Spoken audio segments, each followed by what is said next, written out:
What's going on, everybody?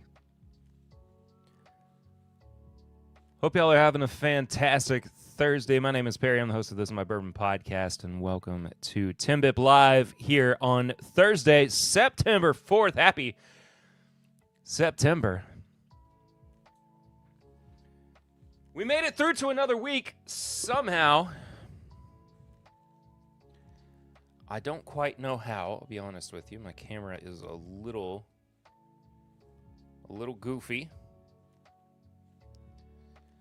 It's all messed up from taking it on the road to record with Logan from The Bond, which if you've not listened to or watched this week's episode of the podcast yet, please go do so. It is quite the time. And something that you should definitely check out.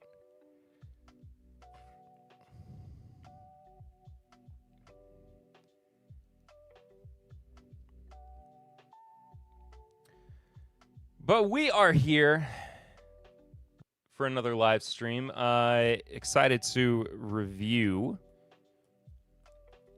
and actually take a deep dive into the new rise from Raconteur Rye. My hair is insane tonight. I don't know what's going on.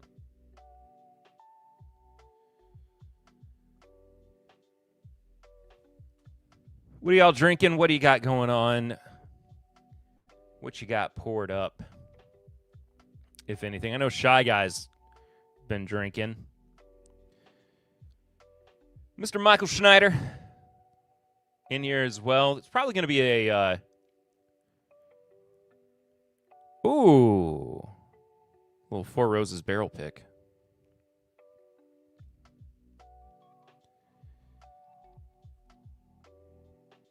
You know what? I'm going to join you in that because that sounds really good.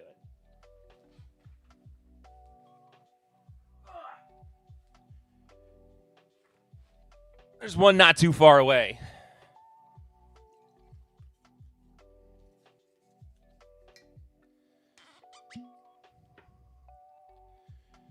Great idea for kicking off the stream. Almost broke a glass. Almost broke a glass. That would have been an incredible way to start off the stream. Emily Chambers, hey people, mash the buttons. Yes, please do. If you haven't yet, hit the like button. If you're watching on the replay as well, hit that like button. And subscribe to the channel if you haven't done so yet. Live streams every Thursday, and new episodes of the podcast drop on Wednesdays. That being said, though, unless something happens and I find out that the internet is okay in the media tent, there will not be a live stream next week because I will be at the Bourbon and Beyond Music Festival.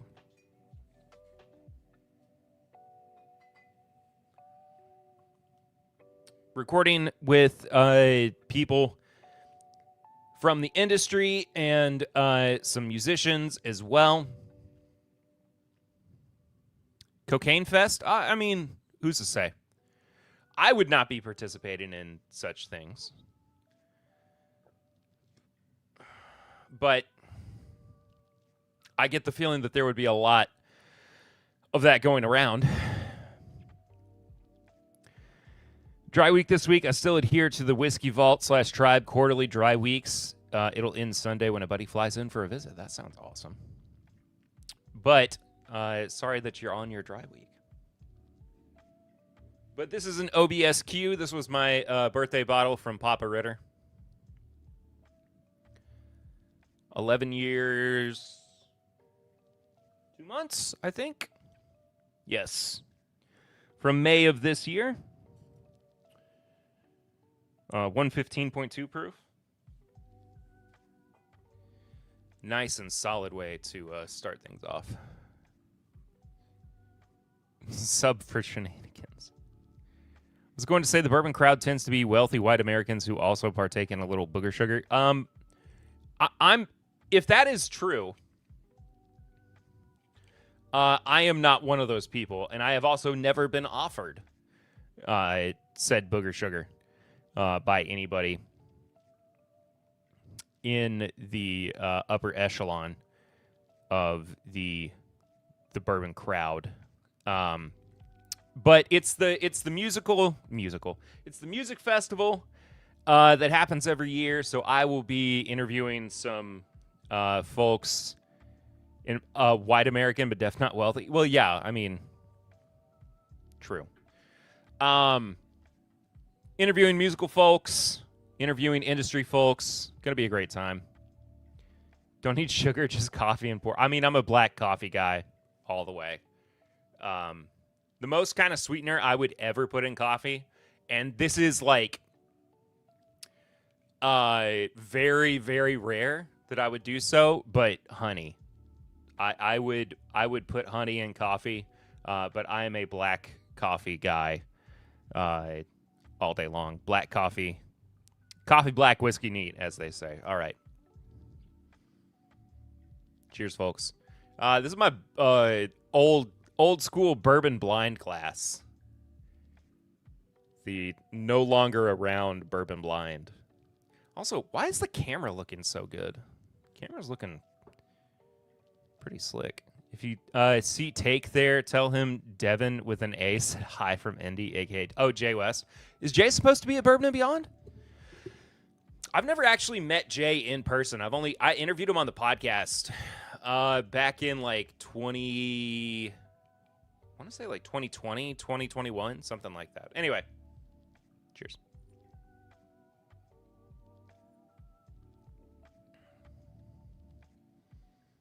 Jay's very chill. When I interviewed him, he was super, super dope. His wife and my wife really hit it off. That's awesome. I like my coffee like my women, dark and bitter. My wife hates when I say that joke. I am married to a very pale blonde woman. So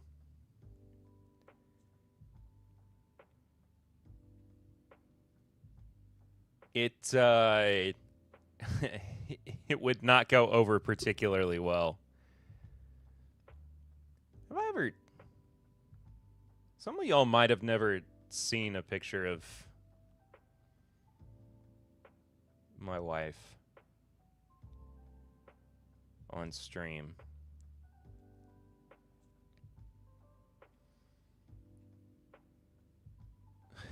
Just like going right to Facebook because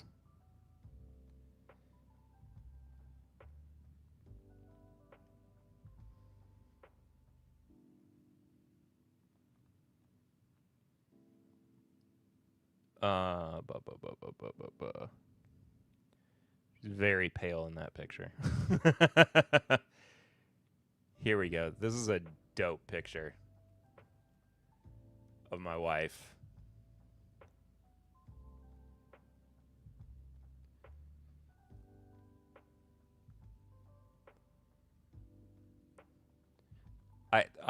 She would be mad if I ever said I like my women like I like my coffee. I am going to show off my wife if I get the opportunity to do so. Because I'm a certified wife guy, let me tell you. I'm a wife haver, I'm a wife guy. I 100% married up. There is no doubt about it. I married up. I also, my wife is dark-skinned Filipina. That's funny. So I'm on the opposite end of the spectrum. My wife is predominantly Irish and English, and I think a little Scandinavian. I don't remember for sure. For those who don't know, and this is I'm totally giving more lore about myself than anybody probably needs to know. But, I mean, there's some newer folks in the community. I met my wife when I was 16. We met in high school at our high school that we both graduated from. And we started dating when we were 17. And we have literally been together since we were 17. We have been together since we were since we were 17 years old. So for the past 15 years, we celebrated 15 years of, dating this year.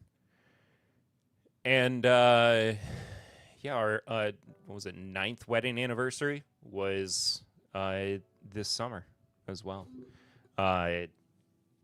So I knew pretty early on that I was gonna marry her. She subjugates herself. She is very well governed, but also constantly at odds with her own morality. The crown jewels are no. Oh wait, no. Is it Scotland that Scotland and England that have the crown jewel debacle? I don't remember. I met my wife on Reddit in 2017 on a dating subreddit. I stole her from another guy who was a piece of trash. We got married 2020, and she finally got her visa to move to America in 2022. Dang. Okay, it is. Ooh. I was catching a little bit of a jolt from my my mic. So I gotta stay back a little bit. Anyway. Folks, look, if you would like to support the live show as it is happening in front of your faces, or even if you're watching on the replay, you can do that as well. But there is a very great way for you to do that. You can head to the pinned comment at the top of your chat, whether you are on Twitch or on YouTube. If you are on Facebook, it should be in the description below. The Stream Elements link is how you would find that. It goes to a tipping page that goes directly to yours truly. It is our form of super chatting. We call it Snuffy Chatting. It is named after Mr. Snuffleupagus back here. He is the patron saint of Timbip Live. I see him. You see him. I believe. You believe. He's a good boy. His birthday was last month, as was mine. Yes, Big Ass August is over, unfortunately. But we are here now, and we're moving into sexy September. A joke I made on the Patreon. If you want to support the show on Patreon, you can also do that. It is patreon.com/mybourbonpodcast for as little as $1 a month. $1 a month will get you access to some behind-the-scenes information, kind of, but mostly just to our Discord.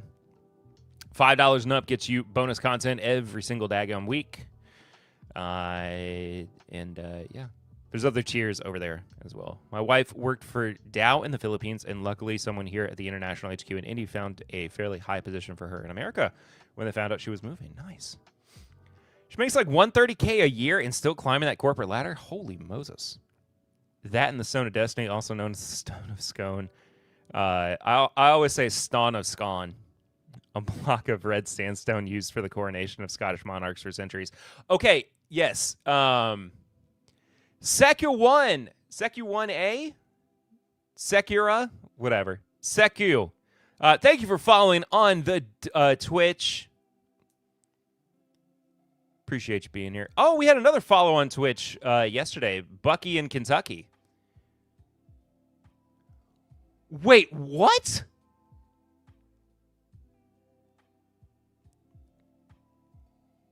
$901 Push followed on Twitch. I knew about that. Crown Royal Whiskey?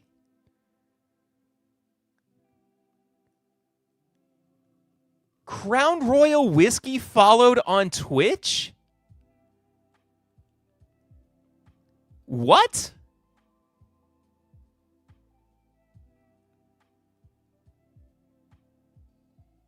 Like the Crown Royal. Oh, no, never mind. Their profile picture is George Costanza. I can't bring it over to my screen where I share stuff, or else I would do that. But Seku,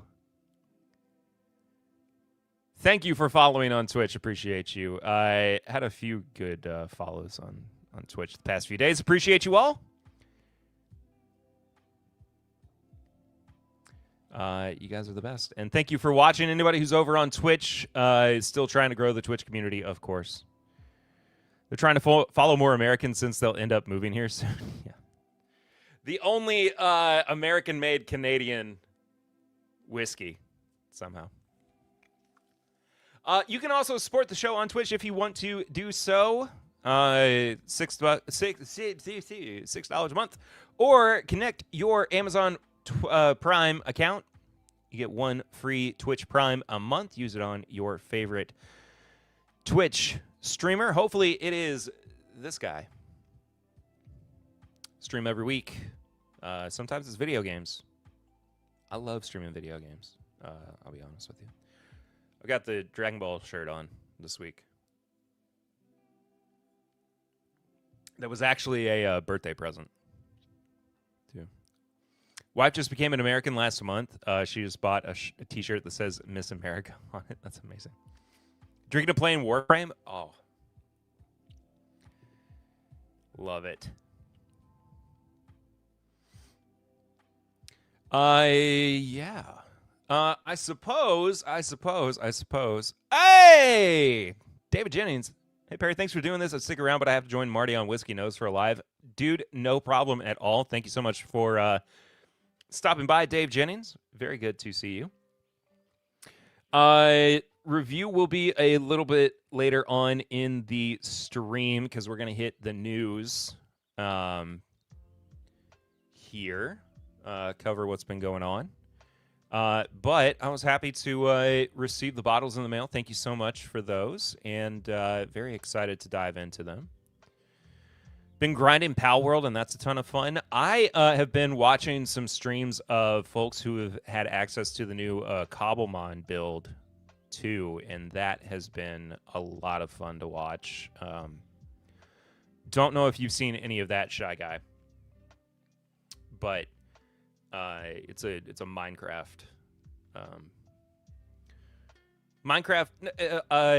pack, I suppose. I don't know if you know who Will Neff is. Actually, Captain Sparkles was on it as well. I don't know if he was streaming it, but he was at least in the world. Any good bourbon news going on? Yes, actually, we're covering pretty good stuff this week, thankfully. I know both of them. Awesome. Will is one of my favorite streamers. I'll actually be honest with you. I watch Captain Sparkles every now and then. But let's start with an article from Food and Wine, which I just thought was fun.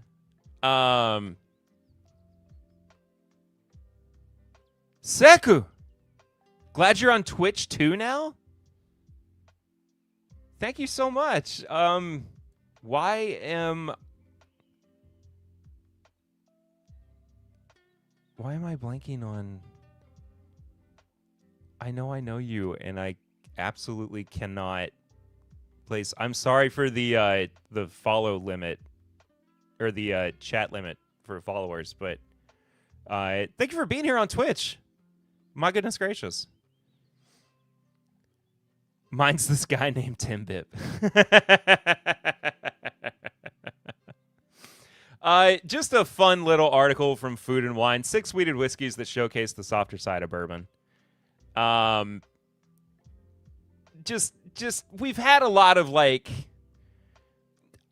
intense, less fun news recently. I wanted to look at this and give y'all something that was a little bit more lighthearted. They've got a list of 6 wheated bourbons that they highly recommend. Whether that's, something you should take to heart or not, we could easily come up with our own for sure. Their number one is Maker's Mark, the Keeper's Release. I have still not had the Keeper's Release yet. I need to try it out. It's just been one of those that I've been putting off. I think that it's a little bit pricey for what it is. I think that if you're still in the Maker's family, the cast strength is good enough on its own. Not even good enough. I think it's great. Bernheim Barrel Proof. I've not been overly impressed with the Bernheim Barrel Proofs. Kroger Wine and Spirits has tons left of the Maker's Mark. I have seen the Maker's Mark so much. And again, it's just I've not pulled the trigger. And I think Kroger probably is one of the better places for it because it's going to be marked down a little bit. Kroger is really good about they price things to where they're not necessarily making a massive profit. And it's not we're committed to, making people, happy with our prices. They're not necessarily consumer first. It's just the fact that,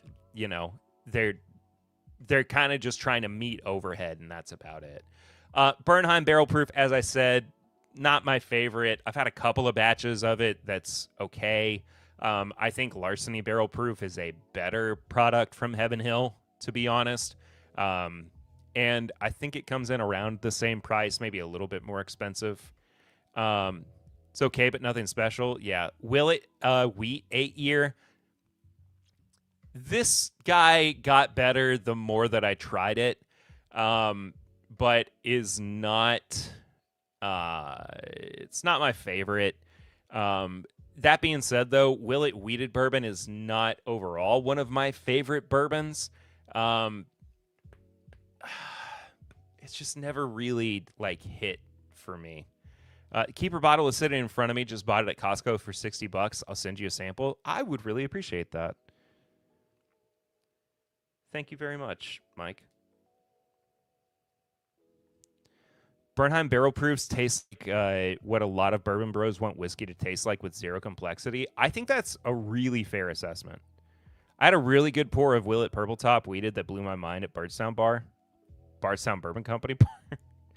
But this is different from the Willet Purple Tops, right?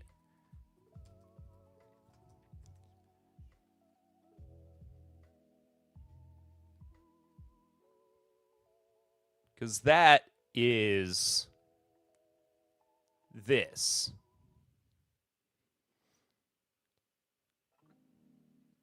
That's this bottle. This is 8-year distillate that they made.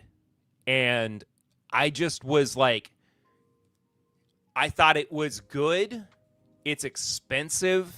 I wasn't overly impressed with it. You're talking about this.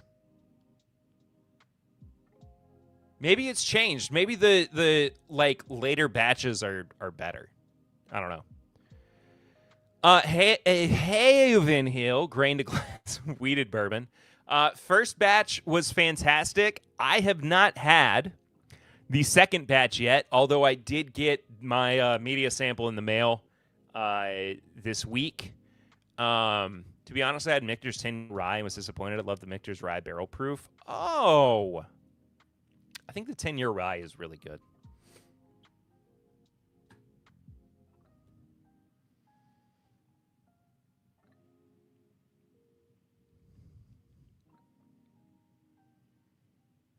Hey, Kyle.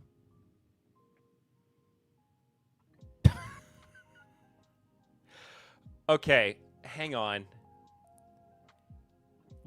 Let's pause. Kyle's talking about something very specific here.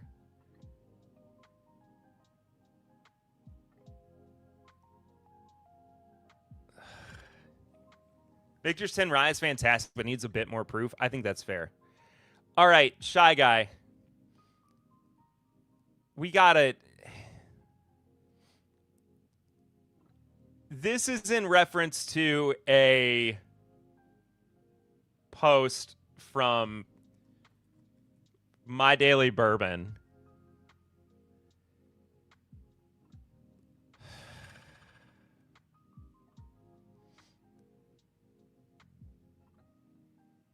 Hang on.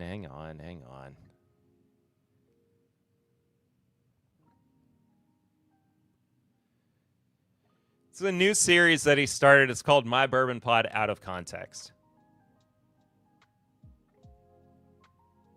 Wait.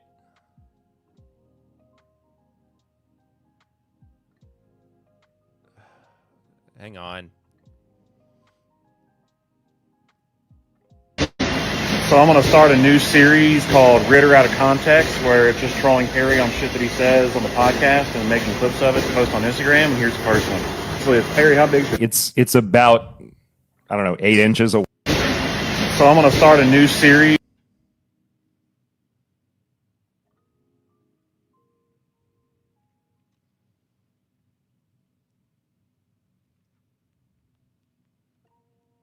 I was talking about something completely different, and Chad just, and it's such an easy clip to get me out of context on. So I'm going to start a new series called Ritter Out of Context, where it's just trolling Perry on shit he says on the podcast and making clips of it to post on Instagram. And here's the first one. So it's Perry, how big? It's about, I don't know, 8 inches away. So I'm going to start a. It's too easy. I gotta be more careful about what I say, because that is ridiculous.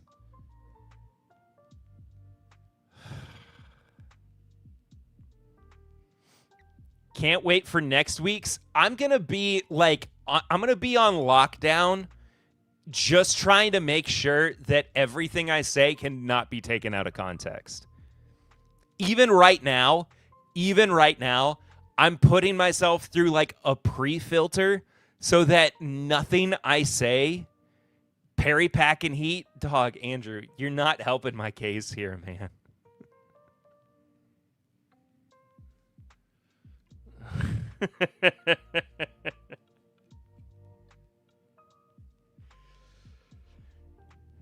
There are archives.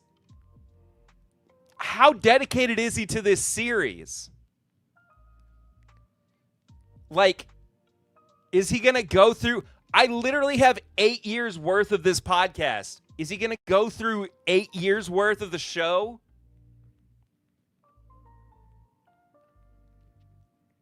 I'm going to have to start addressing this every single week if that's what it's going to be like.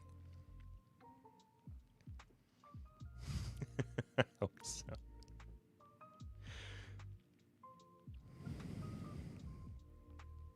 Anyway. I haven't tried this year's Heaven Hill Grain to Glass Sweeted, but I do have my media sample. I'm actually going to do this and the other 2 Grain to Glass products for next week's episode of the podcast. So stay tuned for that. Bardstown Bourbon Company Origin Series Wheated, Bottled, and Bond. I think that their high wheat bourbon is better than just their regular wheated release. What is the mash? Isn't it like 30 or 35% wheat? I can't remember off the top of my head. That's my only criticism of this part of this list. Otherwise, still a really good product. And then the Old Fitz 7-year Bottled and Bond.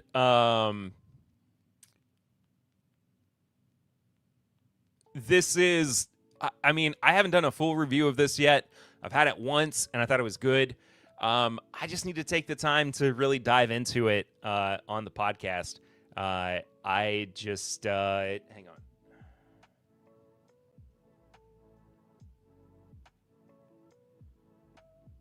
Hang on. Actually, I'm just going to do that. There we go. But I have a bottle waiting for me. I just haven't gotten around to trying it out. But anyway, lots of Heaven Hill products, I'm just realizing. Like half of this list was Heaven Hill. I mean, I guess where Heaven Hill just produces so much stuff, it makes sense that so many of the bourbons on here, so many of the whiskeys on here would wind up being some of their wheated stuff. But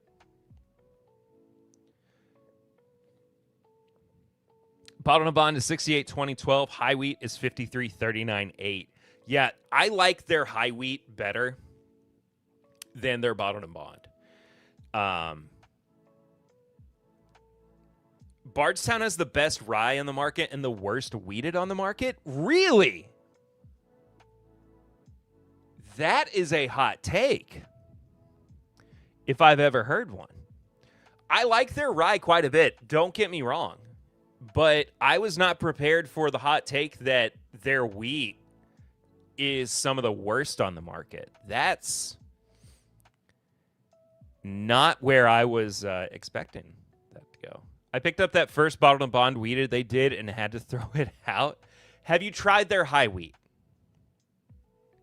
Their high wheat is exceptionally good. Kyle and I are both saying this, that their high wheat is better than their Bottled and Bond wheated bourbon. And I think it's worth trying if you didn't like their first run of the wheated Bottled and Bond. When I was there, got to try some rye out of the barrel and damn near knocked me on the floor. It was so good. Their disco series is incredible. RVing with my buddy. What's going on? Good to see you. Hope you're well. Hope you've had a fantastic week. Thanks for being here. Moving right along with the news. I think their stuff overall is pretty okay, but the high wheat is probably the best core release. I completely agree. Hot take, I prefer their rye before the cherry hybrid barrel finish.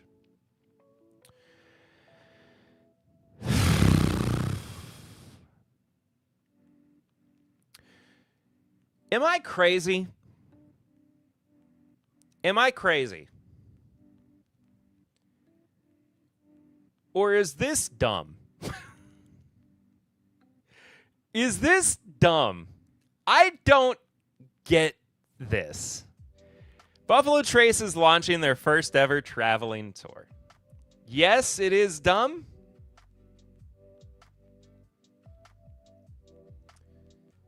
Oh, yes, I'm crazy, and yes, this is dumb. Okay, fair enough.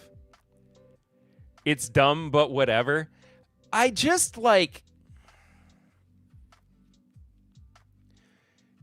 okay. Seems, yes, dumb. You don't get to have that opinion. You live in Kentucky. Okay, Clifton. Here is my honest assessment of this.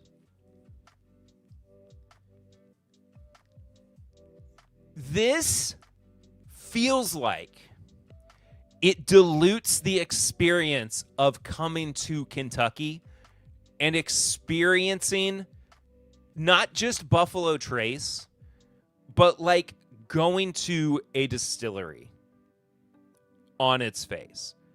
This is not also hi, yeah, hello.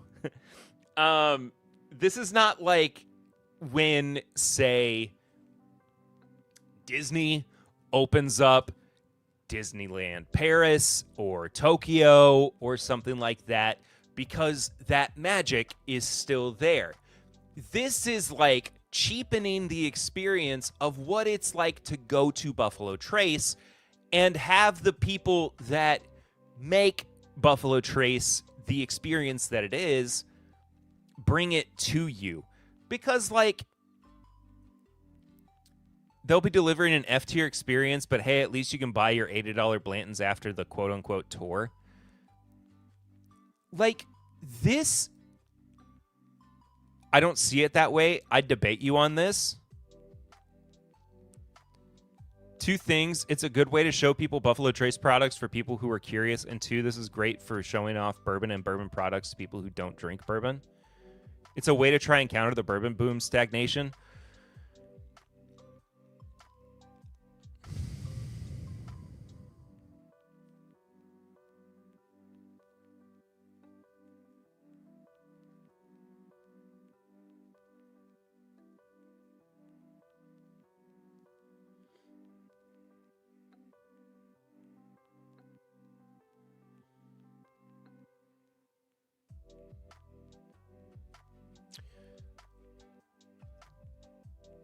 99% of people will never visit a distillery. I don't know if that number is accurate, but I understand what you're saying. This might be the closest they can get.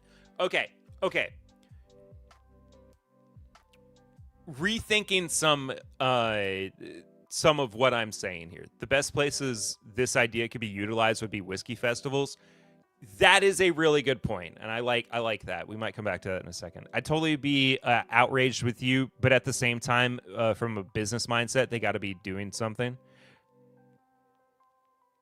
Just go to a liquor store that does tastings. Offering free tastings to people who've never had bourbon is a good idea. I just went to some random dude's house to try a pinhook lineup from a brand rep, and it was a great time. I don't see this as much different. Okay. Imagine Big Bourbon Bro wanting to get his beer friends into bourbon. Hey, guys, free booze, best brand. Let's go. Okay. Let's back up. Let's back up here for a second.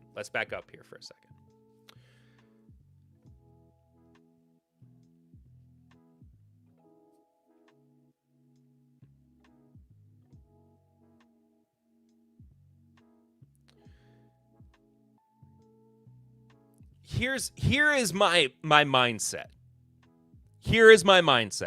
Right? And I want to specifically point out what Shy Guy was talking about with it trying to move the needle away from the boom stagnation. The bourbon boom stagnation.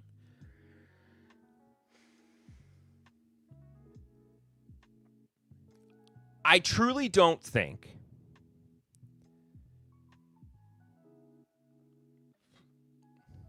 I'm also pissy because I forgot a bottle for my stream tonight and had to DoorDash it for $10 plus tip. I'm sorry, Clifton. I'm not taking this out on you. I'm very sorry. Problem is they probably won't provide free samples of the good stuff, just plain Buffalo Trace. I mean, they say that they're offering 4 premium bourbons. Now, the bourbons are probably Buffalo Trace, Eagle Rare, E.H. Taylor, and Blanton's. Like, honestly, that's probably what you're going to get in this tasting. Oh, no. The 90-minute session will include tastings of Buffalo Trace, Eagle Rare, Weller Antique 107, and Sazerac Rye 100 proof. Traveling Experience represents the distillery's first attempt to reach bourbon enthusiasts who have not visited its historic grounds. We're honored to have welcomed so many visitors to Buffalo Trace. It's been a privilege to be part of the memories they've made with us. We have long sought to bring our story to those who cannot or have not yet visited our distillery. We've created an experience that tells the stories of our most impactful luminaries and brands that welcome everyone and allows space for discovery. On top of all that, bourbon is supposed to be fun. There'll be guided tastings, blah, blah, blah. Oh, and maybe even a surprise or two. Oh. Do I feel the same way about the BT store in London? I feel like the BT store in London is performative. I think the BT store in London was a cash grab, honestly. But I think that's a pretty hot take about that. I'm not even saying that like it isn't gonna do well or that it doesn't do well. But a lot of my and look, let me be very blunt about this too. A lot of my feelings when it comes to Buffalo Trace or Sazerac at times can be colored by the previous feelings of like, oh, a lot of what they do is just for cash grabs, you know?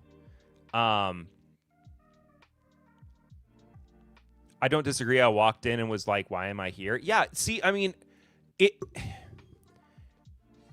I'm not saying that it's not doing good work to like advance the cause of bourbon. But 90% of what they do is for cash grabs. That being said, they're a business. They're going to try to make money. I get it. It's just part of it. Here's the thing, though. This just on its face feels very performative. And it feels very like... it doesn't feel... Look, okay. Here's where I think this feels gross to me more than anything. It doesn't feel authentic. And that is on me. Like, honestly, that is on me. That is not necessarily... I'm in a fighting mood. That is not my... that is not necessarily because of the way that it's being presented. That is not necessarily because of... take a sip every time Perry doesn't finish the sentence. Dadgummit! That is not because of the fact that this is, like, even presenting something that is not worth your time. It's just like... I think that there is a part of me that has been witnessing so much frustration, or excuse me, I've been so frustrated with the way that things have gone in the industry, and I don't want this to be viewed as another or contribute to another factor that could harm the industry altogether. So with that in mind, could this be a success? I mean, sure, but what is the end goal with it? And if we look at something like what Clifton is saying, and we say roughly like 99% of people don't make it to a distillery, what is the conversion rate here? Is it to get people to, or the conversion factor? Is it to make people into bourbon drinkers? Is it to make people into bourbon consumers?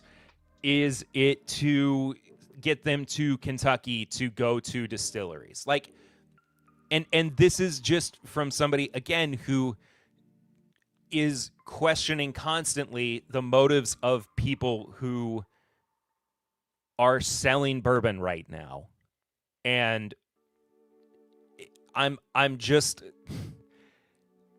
I don't see how it could harm unless they hired the guys who did that Willy Wonka experience a few years ago. That was all cooked up by AI, and it, get the brand in front of more folks is the end goal. I think that's fair. I think that's completely fair, but like, it's also Buffalo Trace. Goal, sell bourbon. Yeah. There are aspects of it that are smart, but it has to be utilized at events. I think that, yes. Imagine if Heaven Hill had one of these for the Ryder Cup, for example, but they have. So, like, the Ryder Cup was utilized by Heaven Hill so that at multiple holes, you would go and there would be like a drinks tent. So if Buffalo Trace, if Sazerac implemented that same strategy and you went to a hole at a... This is going to get clipped. Thanks, Chad. If you went to a different hole at a golf tournament and you were able to get a different drink made with a different Buffalo Trace product, that would have, more of like an activation aspect to it than this does. There's just not a lot of like follow through to it other than like a one-time experience. I was having this conversation last week, okay? I was finishing up my interview with Logan, and I was hanging out with the guy from another bourbon brand who is more craft, it's smaller. And I was talking about how one hits for craft brands don't operate on podcasts or YouTube channels or whatever in the same way that they used to 4 or 5 years ago. And the reason is because everything is a flash in a pan right now, right? I'm not saying that this is the same thing with something like Buffalo Trace. What I am saying, though, is that there has to be follow through, right? If you bring them to an event like this and you're just trying to get them to taste product and to buy a bottle, there's just not a guarantee on them getting to be a repeat customer, right?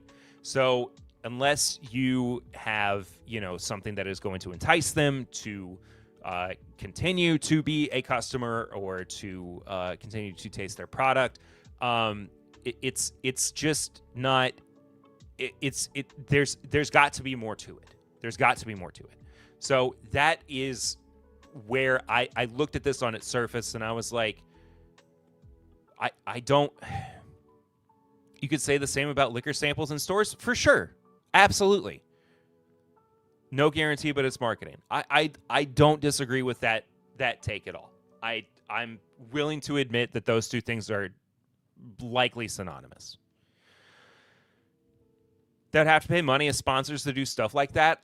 Yeah, for sure. But it's not like Sazerac and Buffalo Trace haven't made just an insane amount of money, especially over the past few years, to be able to sponsor, activations at sporting events. I think that, the problem is they're not willing to spend that money because they're trying to, pay out top dogs as opposed to, invest long term. And I think that we also see something of that being true as well with the release of these kind of oddball products, like the Saz 100 proof, like the Eagle Rare 12. There's no rhyme or reason to a lot of what they're doing right now. And this just kind of feels like it's falling into the same category of it can be a head scratcher. And I'm not saying that it is without merit. It just is like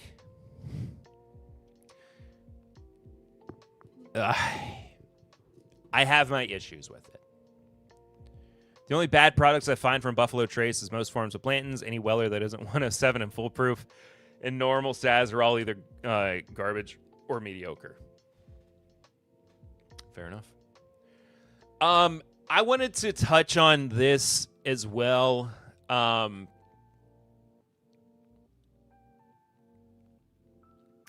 It just left me also kind of scratching my head. And not really end rant.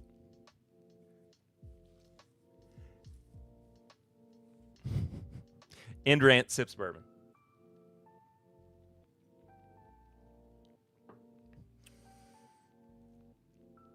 It left me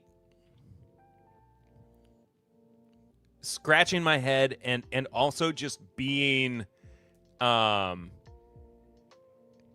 confused about why Nashville Barrel Co.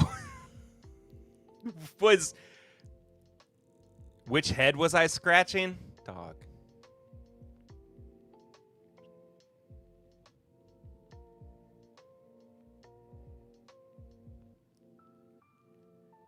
Was that Nashville Barrel Co. last week and they didn't mention anything about Louisville expansion? You can't get buy-in without experience focus. The rest is mostly merch sales. Whiskey isn't Pokemon. Perry also doesn't like Disney on Ice, says it takes away from the Disney World experience. I like Disney on Ice. Hey, yo, local Louisvillian. Are you going to be at Bourbon and Beyond next week? I haven't bought bourbon in a couple months. I'm working slowly through my current collection. I'm bummed. I'm finishing off some good stuff. I'm actually finishing off all my Four Roses barrel proofs right now. Unfortunately, no, that's a bummer. I'm going to be there with the podcast next week.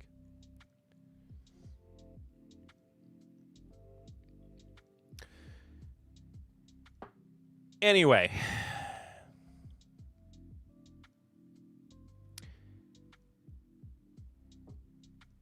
they're not opening the Louisville location of Nashville Barrel Company. They're opening Louisville. Oh, okay. Well, didn't want to do that. Louisville Barrel Whiskey Co. It's going to have a tasting bar. It's going to have a shop. And it's going to be just another location for them to provide experiences, have a different range of products. I kind of like had this as like a little bit of a clickbait headline, of course. But I think that this is genuinely very cool.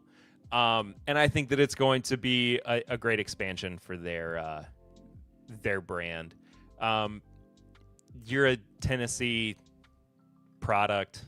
I mean, why wouldn't you want to, have something up in Kentucky as well? And it's going to be in Nulu. Nulu's such a great area of Louisville as well. I think that this is an amazing step for them. Speaking of great steps, holy moly, the ads. Harold Leader, please. Heaven Hill just opened a new distillery in Bardstown. This opened today as well, which I think I've talked about kind of off and on for a little while. But it's going to double Heaven Hill's output. It was a $200 million facility. It looks absolutely gorgeous from everything that I've seen so far. I was invited to go, and I wasn't able to make it because I got work, 10 fermenters, each holding over 90,000 gallons. But this is also their first new distillery since the fire in the 90s. And it's going to, as I said, double the output. And it's going to make the same 6 mash bills that the Bernheim facility makes as well. Also, in conjunction with the opening of this facility, they unveiled a new product today. It's called the Master Distillers Unity Bourbon. And this is a product that I was kind of scratching my head about a few weeks ago because I didn't know what this was supposed to be. But it is really, really cool. If you've not heard about this yet, I was reading about it earlier, and it really brought a smile to my face. Kyle, what is this? Okay, I'm going to watch it later.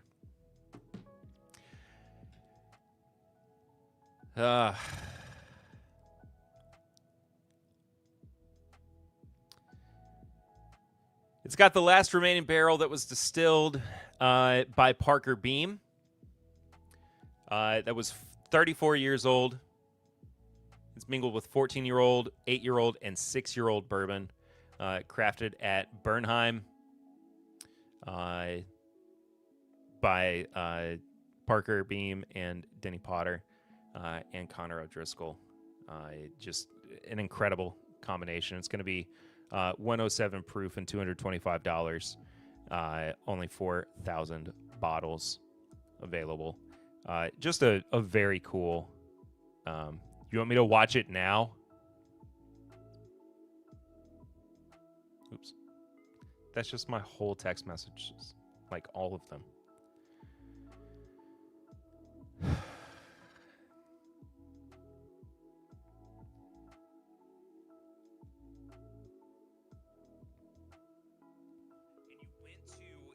A hole to a different hole. This is gonna get clipped. Thanks, Chad.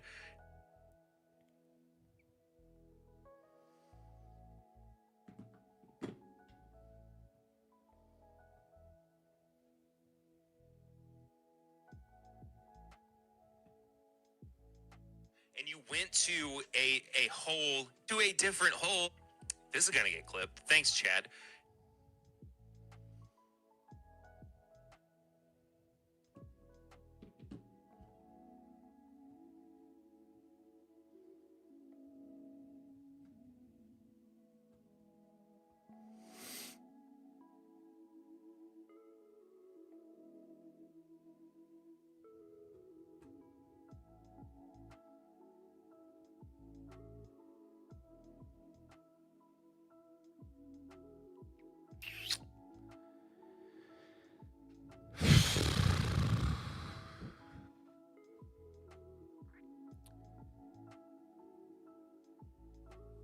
Jackson Purchase is putting out its first bourbon.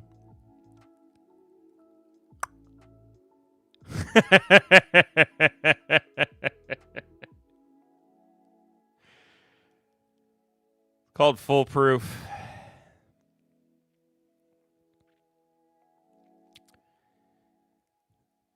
%70 corn, 20 rye, 10 malted barley, 117.8 proof. $60 a bottle. That's exciting. New 15 stars. It's called the Artisan Collection. It's $179. 15 and 12-year-old bourbon. It's 109 proof. Immediately deflated by another clip. Just getting clip chimped all over the place.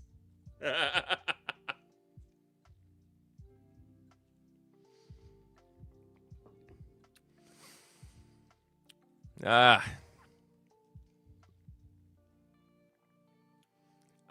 sure I'll be reviewing this before too long as well.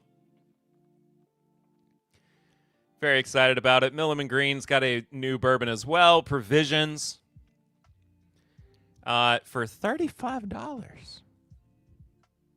feel like there's a massive influx of some fairly affordable bourbons right now, whether they're from Kentucky or not.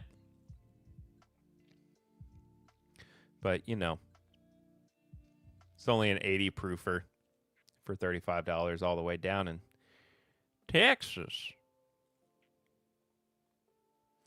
And then a single malt from Whistle Pig. It's 30 years old. Oh, boy.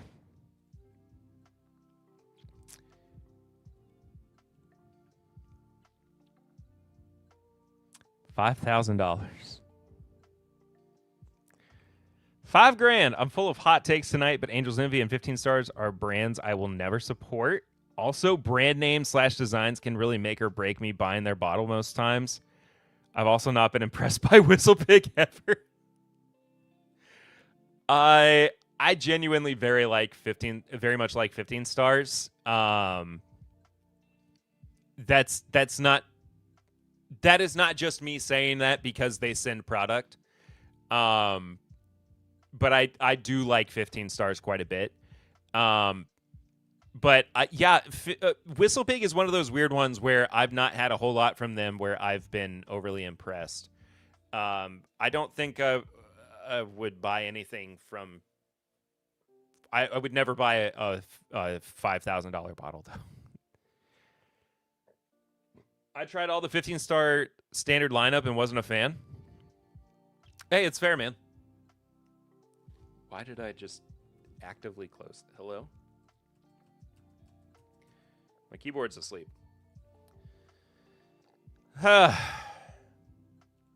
James E. Pepper Gold Label, Fall 2025 release. Aged 6.3 to 7.6 years. 104 proof.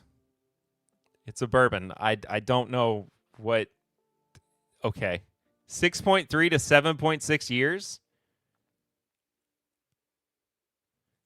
Okay. It looks like it's going to be a decanter again. Math bourbon, yeah. Like math rock, but bourbon. Emily Chambers, see you later. Thank you for being here. Appreciate you. Sealbox has a Christmas rye coming out. Finished in Amberana and ex-maple barrels. Okay. I mean, exciting.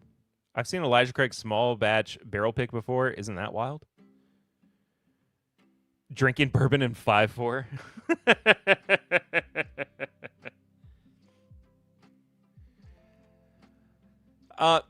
This is new. Barrel Bourbon member exclusive 2025. 12 years old. Blend of straight bourbon whiskeys finished in toasted American oak casks. 118 proof.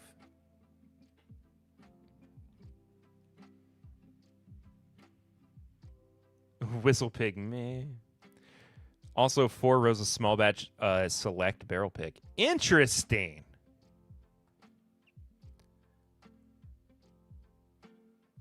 Also, I actively got an Instagram message while we were here. Field of Dreams legendary lineup. So the blend of Field of Dreams bourbon whiskeys, plus 9 barrels of other whiskey types. This sounds just like the thing that they were doing before.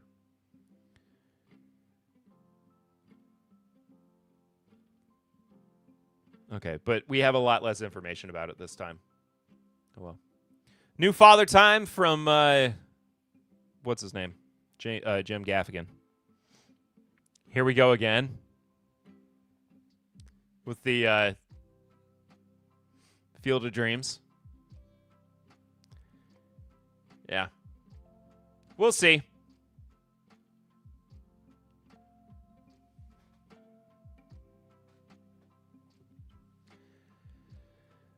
We'll see.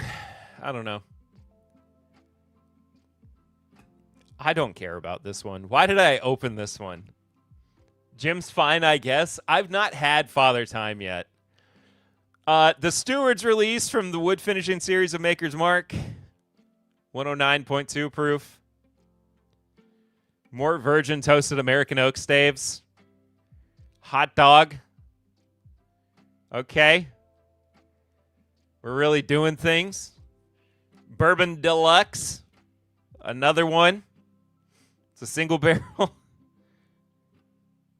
Did we discuss Matthew Lillard's bourbon yet? Yeah, we've talked about it before, I believe. Okay. And then last but not least, Starlight Bourbon finished in a champagne rosé barrel. Now, I am excited about this. I'm not going to lie.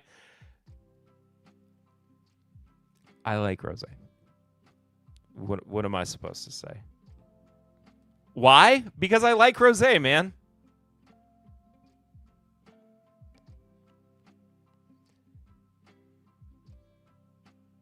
Penelope Rosé was ass?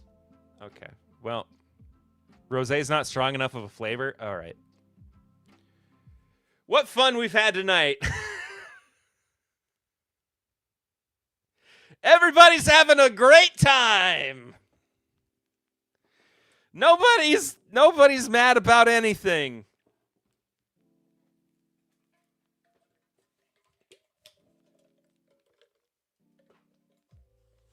And I'm not spilling water on myself.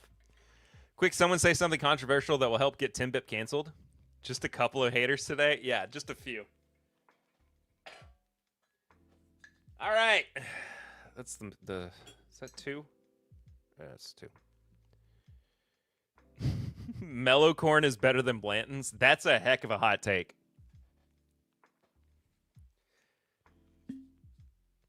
That's something that I think there are genuinely people out there who, I mean, it's all subjective. I don't care.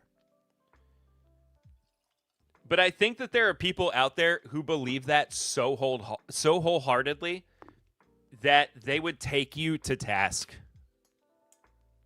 for like arguing that Blanton's was actually better. I love the Mellow Corn t-shirt. I think it's awesome. All right, tasting and reviewing the Raconteur Rye Gemini's 1 and 2. Gemini 1 is all Indiana rye. Gemini 2 is all Kentucky. Gemini 1 is 8 years old, finished in Mizunara, and is, what is it, 126.6 proof. Mellow corn can be used in a corn-flavored cocktail. And then Gemini 2 is 8 years old, finished in Mizunara casks. And is 120.8 proof.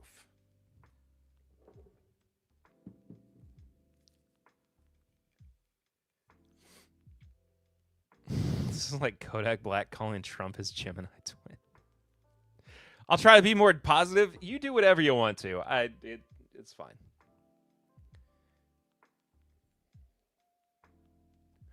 It's been a different and fun and interesting stream. And I am here for it. I hope Clifton got some food. Wilderness Trail, Bardstown, Pinhook, Starlight, West Fork, Old Hammer, Michter's, Four Roses, and New Riff are all goated.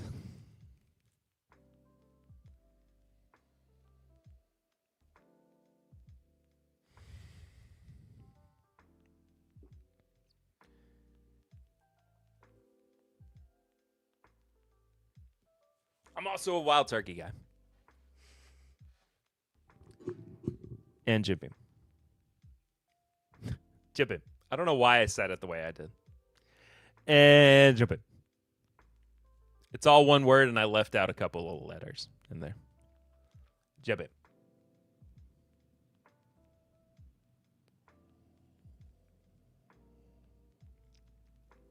Some of the most classic MGP rye. You're a beam boy just like me, for real? Oh, 100%.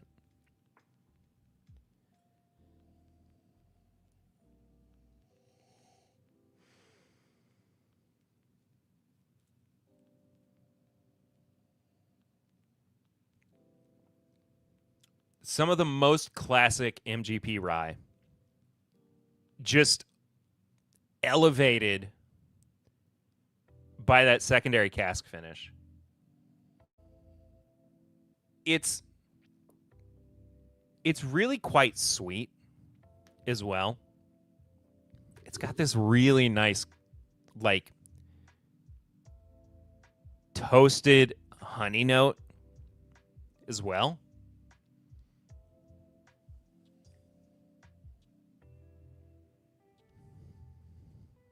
MGP is great, but a bit oversaturated. I mean, for sure. I love it because fewer people chase beam LEs, making them easier to snag, like that bowling pin. How is the bowling pin, by the way?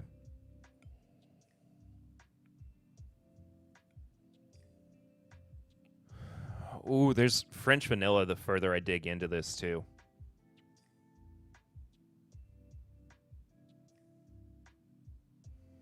A bit of banana. Cheers, folks.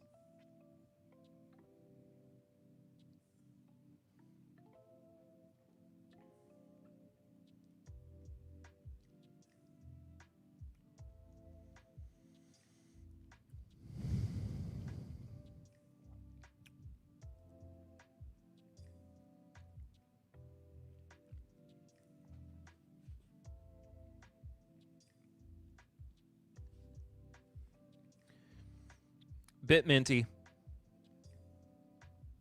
It's earthy.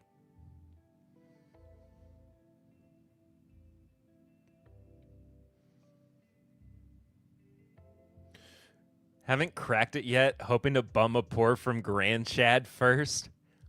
Oh. Grand Chad?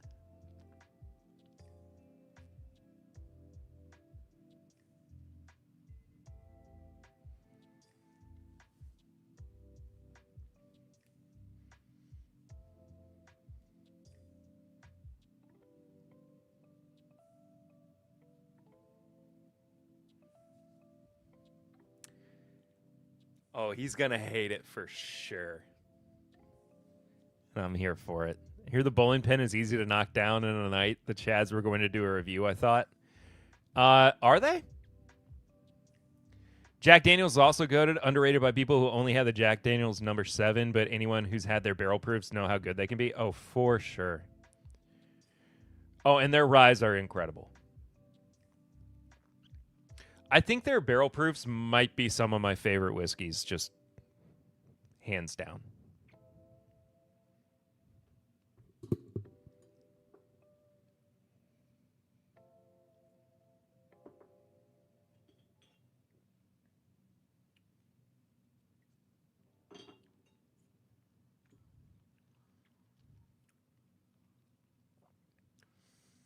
Gemini 1. It's got this little bit of like a fruit punch thing going on as well. Standard barrel proofs are so easy to obtain, and barrel picks can just be legendary in taste and great price. I haven't had a barrel proof pick in a while, but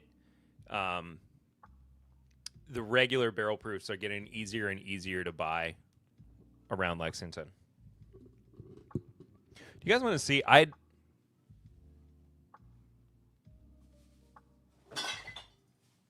Well, this was balancing out a box that something else was sitting on and just fell.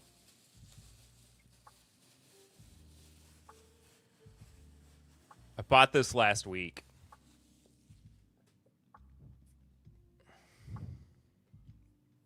MGP versus Kentucky, which one do you like more on those? Did I break a bottle? No, I did not break a bottle.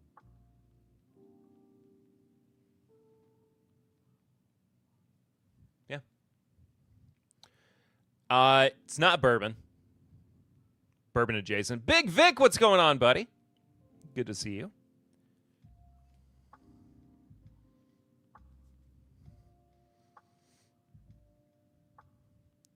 It's not going to show up very well. The 2021 Bourbon County Stout. Just found it on a shelf. And I mean, the shelf was full. And just collecting dust.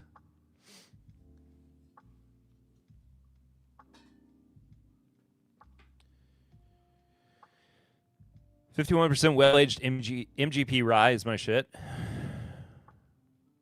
Yeah, I saw it, and it was still like, at cost. I have a liquor store near me that still has mid-2010s Wild Turkey on the shelf.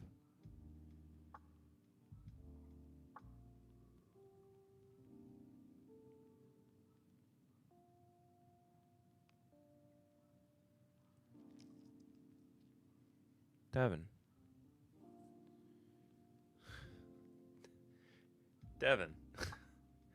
we need to talk, my friend. Please. We must discuss such things. I have a need. I have a great need. Mid-2010s Turkey 101 is some of my favorite Turkey 101.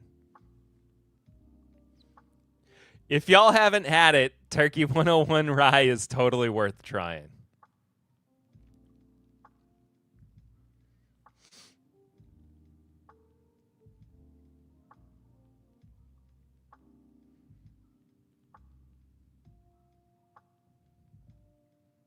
It's pretty good. Yeah, it's pretty good stuff. I like it.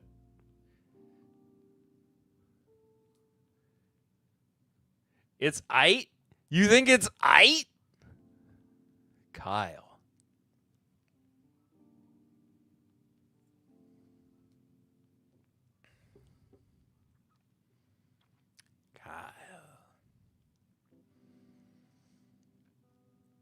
I got Tim Bibb drooling over the idea of mid-2010s 101.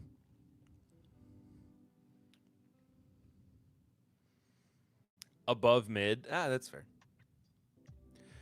I agree with this. I think that 101 Rye is absolutely fantastic in cocktails. I think for if I were going to get in the turkey family a sipping rye, rare breed rye definitely would be my go-to. But if I'm going to get a rare breed, I would get the bourbon. Honestly. I just think the bourbon is the better product pound for pound between the two.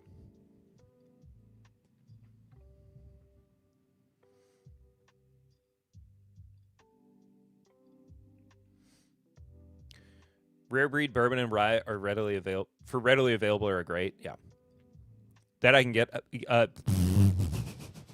That I can get behind. Old Forester 100 versus 101. I'd lean 101. So fair. Yeah.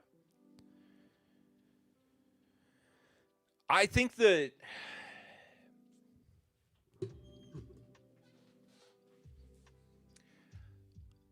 I feel like I just need to do the Old Forester 100 rye and the 101 rye blind. I don't think I've ever done that, actually.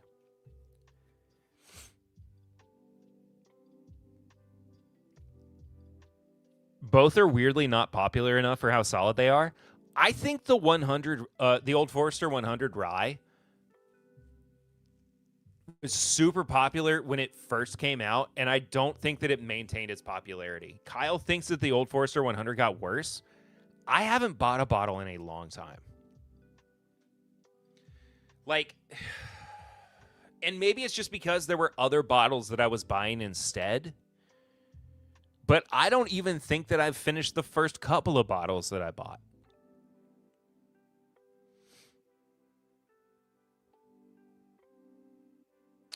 You ever tried Old Number 7 recently? Once you build your palate, it's so weird how decent Old Number 7 is, just very watered down. Last one in 2023, it just bummed me out. You know what's funny, Shy Guy?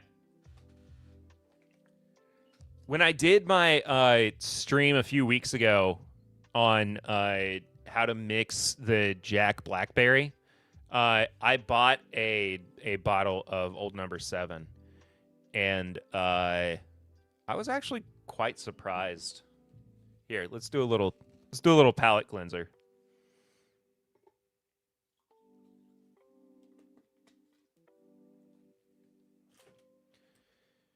Jack Daniel's palate cleanser.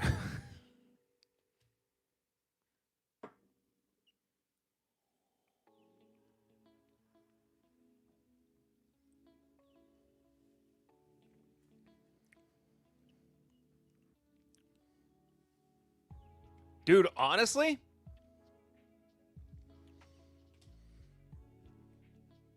that holds up.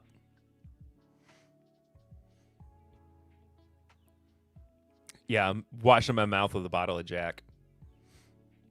When I was 17, I chugged 3/4 of 750 of Jack Daniels in 30 seconds and passed out and hated it since. That's a heck of a story there, Shy Guy. It's basically water at this point. I mean,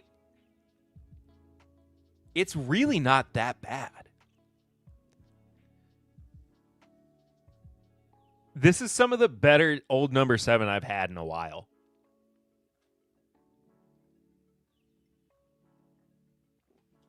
Maybe it's because it's in a plastic bottle and my expectations are low.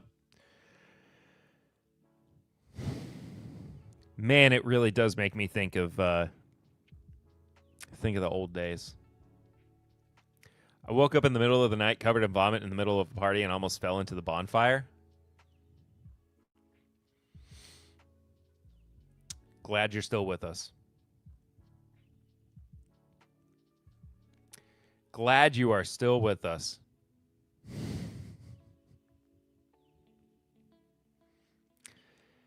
Okay. Later woke up covered in my own vomit and Wait. So at one point you woke up covered in vomit that wasn't yours?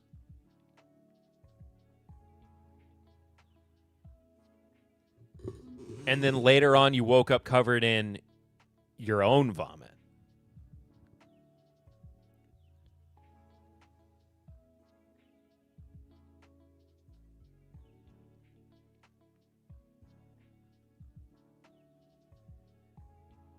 So you woke up in the middle of the night covered in vomit in the middle of the party.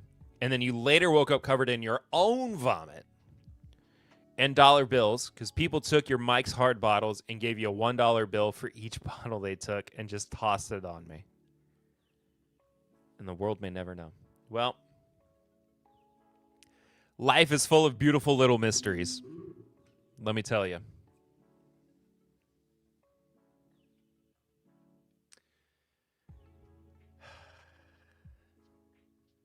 Tony Bergnes had old number 7 for 10 days in Spain because the bourbon scene is crap, was not unhappy. I had just so pleasantly surprised by how good this is.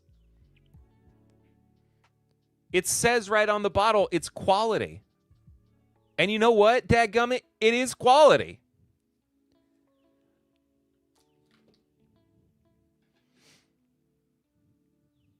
After waking up the next day, friend was like, smoke this to help with the hangover. It was that Chinese potpourri space shit. I ended up after one hit, dry heaving on the floor for a half hour. Okay. All right. We're moving on to Gemini 2.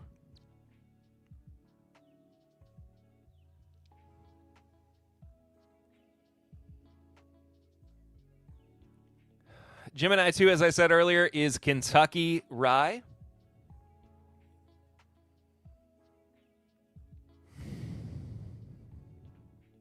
This stream has been wild. And thank you all so much for being here for it.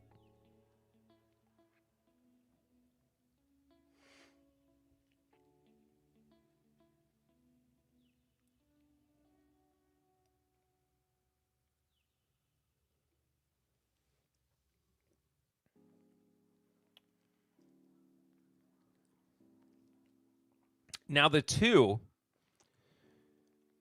Bardstown 95.5, I think on Gen 2. I think it is 2. Is Gemini 2 more Kodak or Trump in your opinion? I feel like I'm going to lose regardless of what my answer is here.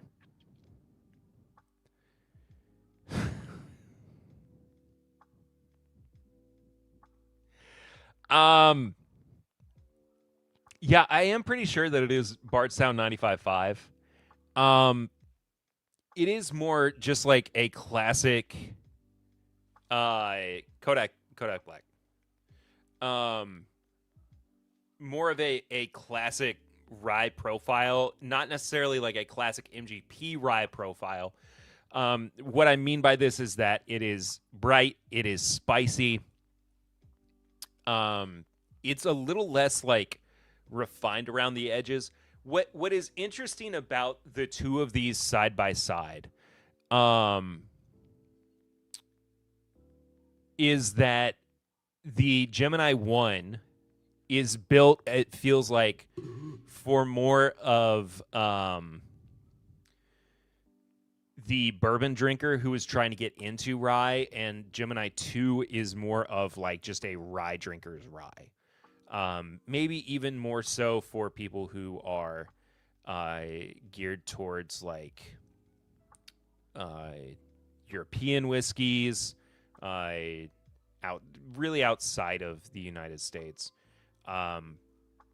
especially once it gets into like the secondary finishing. Because it feels like, and I'm not trying to speculate as to try to make sense of what this is. It's just like, if you want to know which one of these you might be leaning more towards for purchasing, because they're each, $130.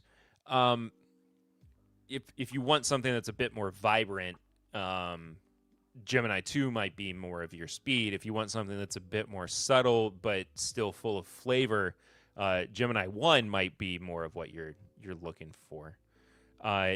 Gemini, MGP, or Kentucky, which one's better? I don't know if better is really the right way to phrase this. It's just more of like what you're looking for in a rye.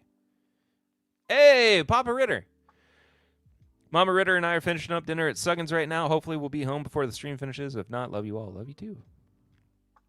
I prefer the cinnamon, oaky, spicy brown sugar over the bright, fruity, peachy cherry stuff. You would like Gemini 1 better than. Gemini 2 is much, much brighter, much more in the realm of like citrus, much just brighter and citrusy.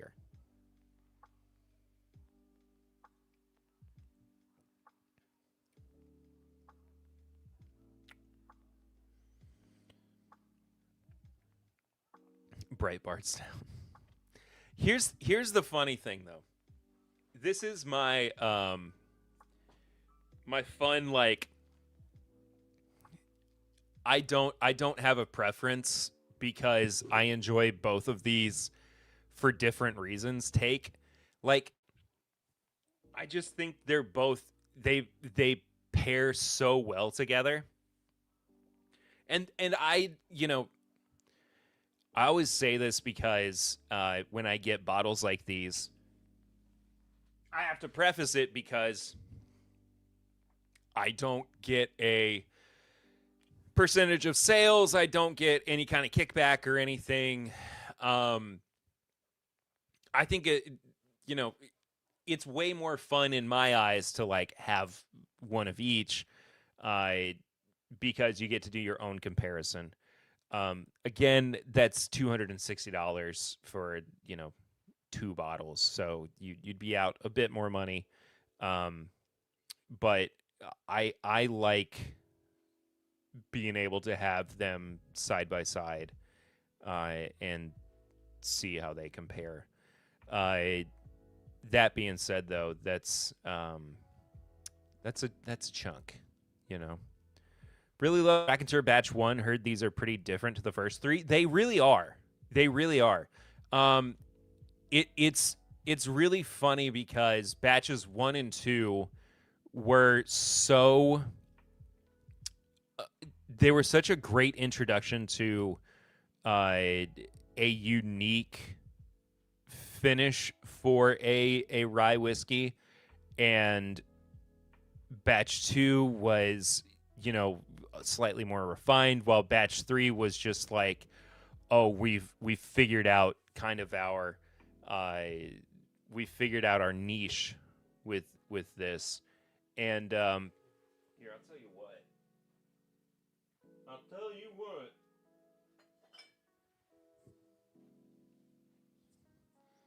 Here's batch 3.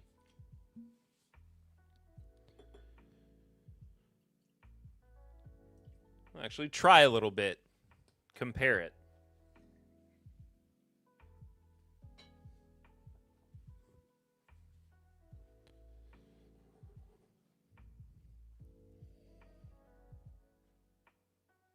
I haven't had a Bardstown distilled product that feels $100 yet, but that's just personal preference.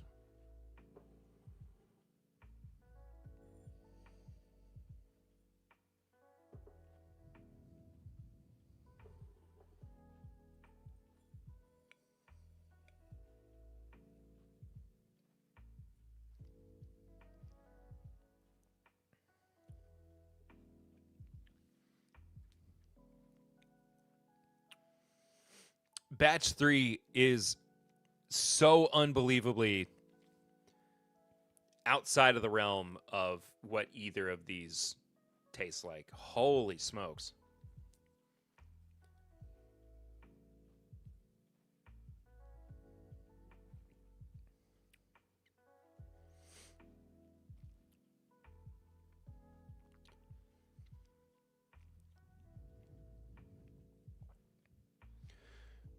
The ryes definitely get close. I'd agree with you.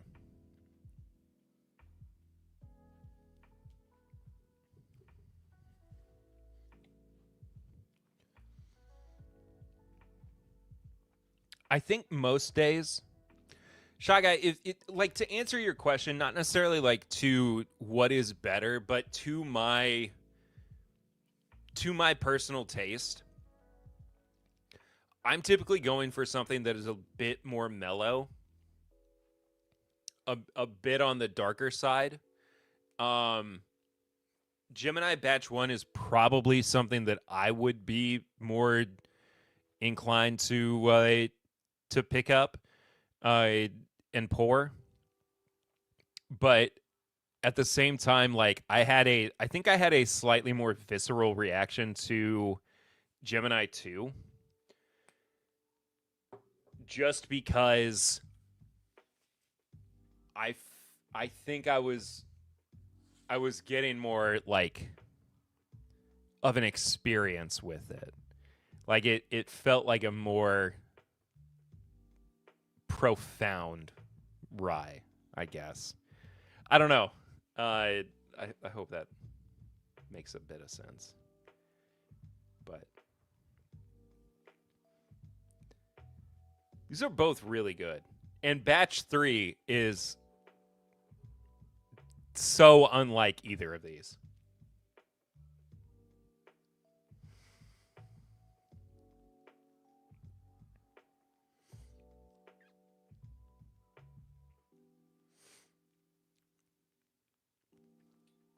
Batch 3 is so chocolatey. So incredibly chocolatey. That's crazy.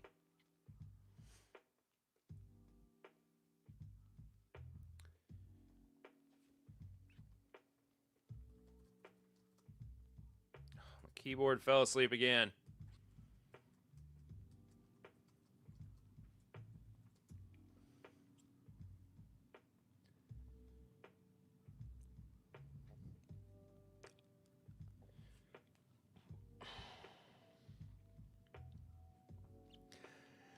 I have a really bad old bottle of Wilderness Trail Barrel Proof Barrel Pick Rye.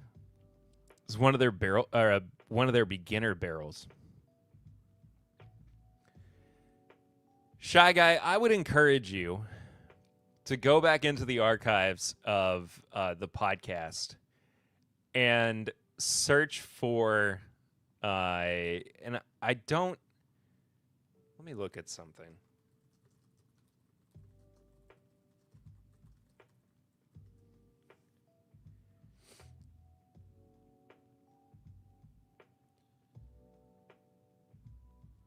No. Okay, it's not in there. We did an episode of the podcast. Well, we did a pick for the podcast where we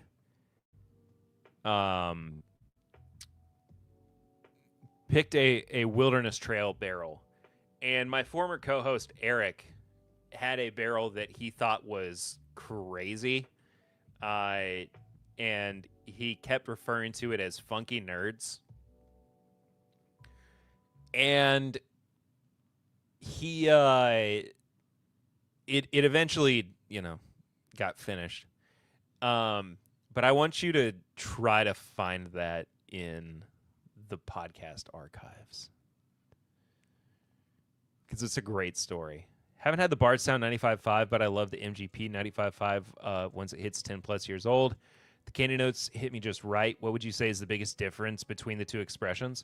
The biggest difference truly is that Gemini 1 is a darker pour. It leans more on the oak than Gemini 2 does. Gemini 2 is much more in the realm of like a citrus or a bright pour.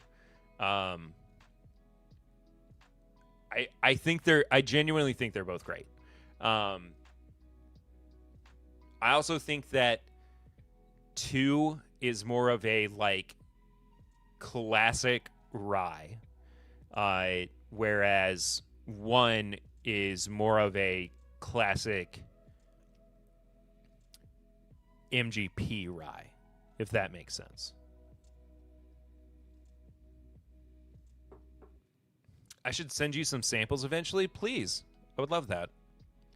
I have some JT Malik barrel proof that's really interesting since it's made from rice. I would love to try it. I have a Wilderness Trail pick from last year that is oddly tropical. Cheers. Joe, the sample guy, it is so good to see you. Always appreciate you coming by.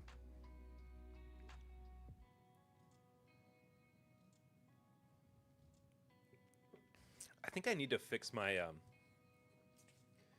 my camera. I think my camera's off a little bit.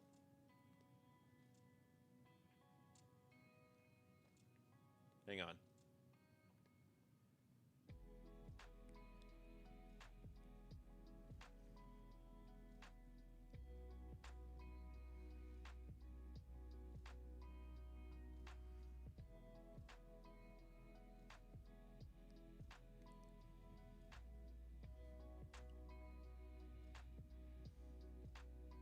No, it's in like the exact spot. Why does it look weird to me?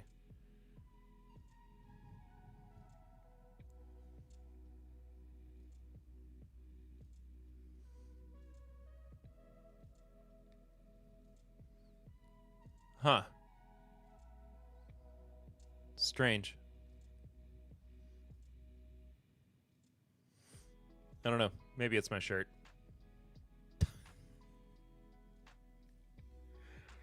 I don't know. It's not like the exact perfect spot from where it normally is. Maybe it's a little bit. It's just ever so slightly off.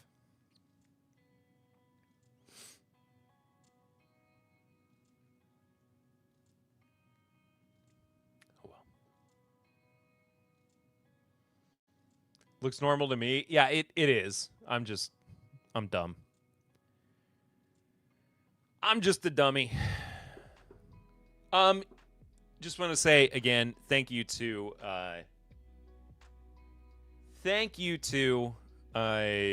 Raconteur Rye.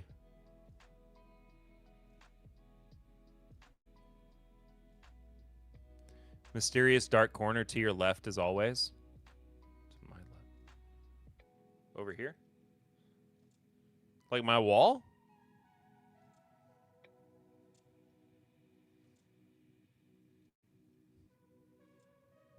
That's just my wall, man. Here's my guitars. There's my wall.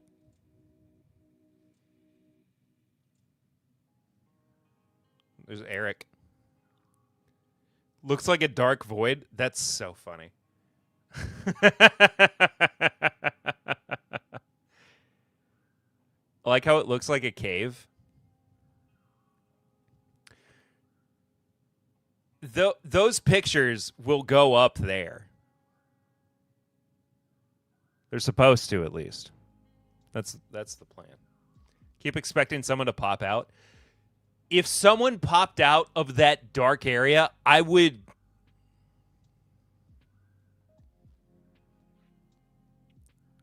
I pooped my pants. 2 years later? All right. Clifton, did you get some food or something?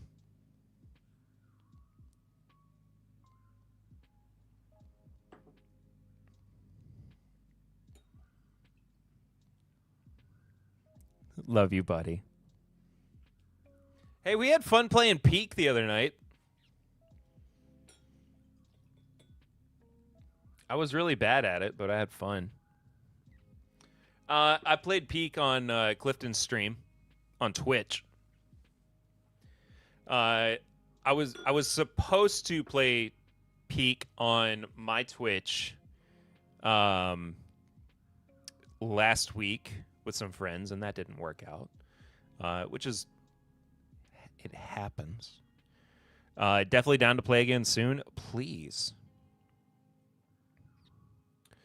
I don't know when just yet, but I will definitely be a part of it because I love that game.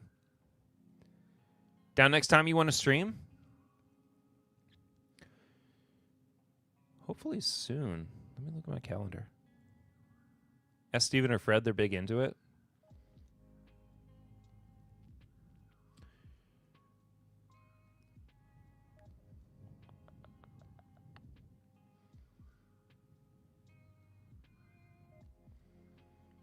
Might be like early October. Or, you know what?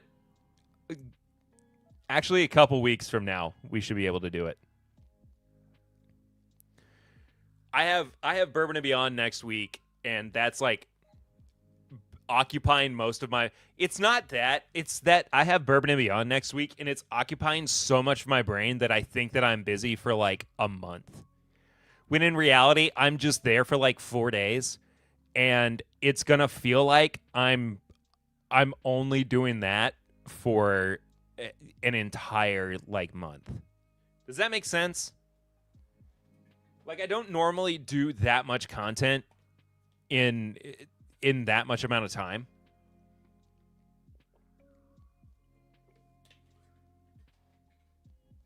But I'll have time in a couple weeks. I'm sorry. Can't believe I won't have a Timbip stream to watch for a whole 2 weeks. If there is good enough internet in the media tent, I will try to stream next Thursday. Here are the two problems with it. The first one is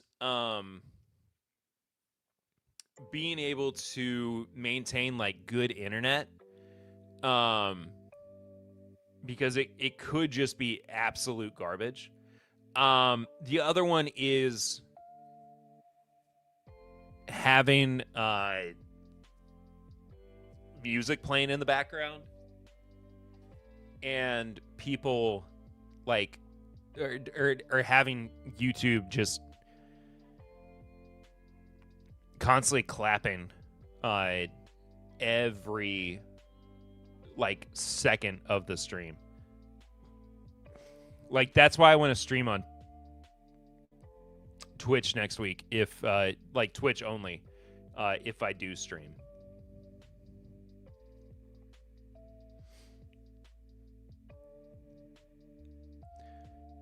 Perry's not worth my time. Clifton.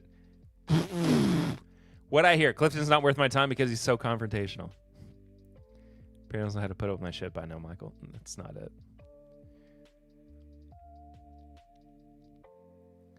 You always check out the Bourbon Bit live stream. I didn't even come up with Timbip. This is somewhat deep lore from like 5 or 6 years ago. Maybe not even that long. What's his name? John from Dad's Drinking Bourbon came up with Timbip as an acronym, and I have just always run with it since then. Ran with it? I don't know. Bourbon Bite might be your license plate? Are you serious? If I could get Timbip as my license plate, I actually would. YouTube clapping what? Your cheeks? My YouTube clapping... Yeah. Maybe. Bourbon Bite as a license plate is so sick. Fire? No, I would absolutely get Timbip as my license plate. But then I'd be worried. I mean, it doesn't really matter. Who cares?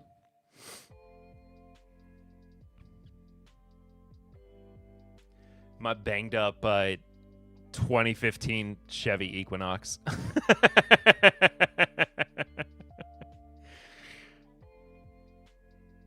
Everyone thinks it stands for "Be Right Back" something, and then they ask me. So then I have to explain. I actually love that.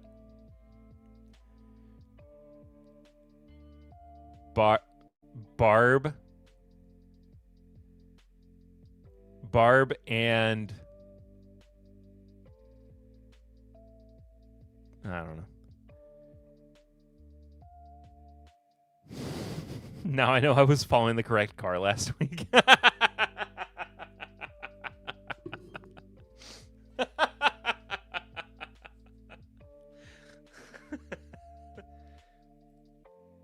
All right, I did a little blend of I saw a Big Vic the other day and was hoping it was the one from YouTube. That is so funny. I did a little blend of the 2 Geminis plus batch 3, which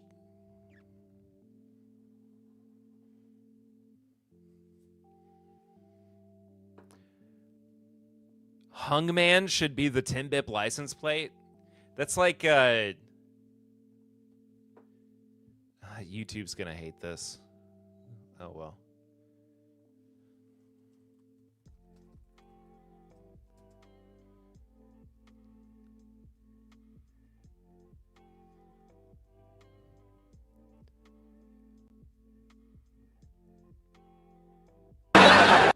It's like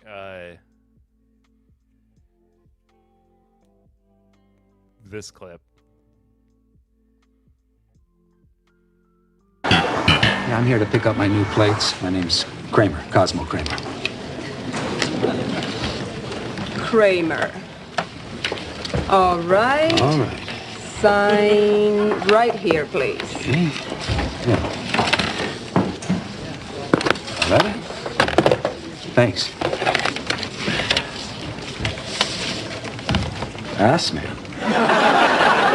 No, these don't belong to me. I'm not the ass man. I think there's been a mistake.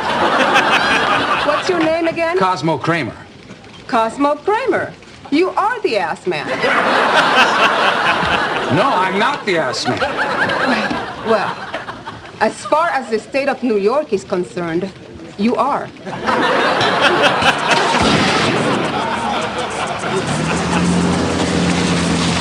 Did you get your new plates? Oh, yeah, I got my new plates. But they mixed them up. Somebody got mine and I got their vanity plates. What did they say? Ass man. Ass man? Yeah, ass man, Jerry. I'm Cosmo Kramer, the ass man. Who would order a license plate that says ass man? Maybe they're Wilt Chamberlains. It doesn't have to be someone who gets a lot of women. It could be just some guy with a big ass. Yeah, or it could be a proctologist. Yeah? As far as the state of Kentucky is concerned, Perry Ritter is hungman. All right, dude. Proctologist? Oh, come on. No doctor would put that on his car. Have you ever met a proctologist?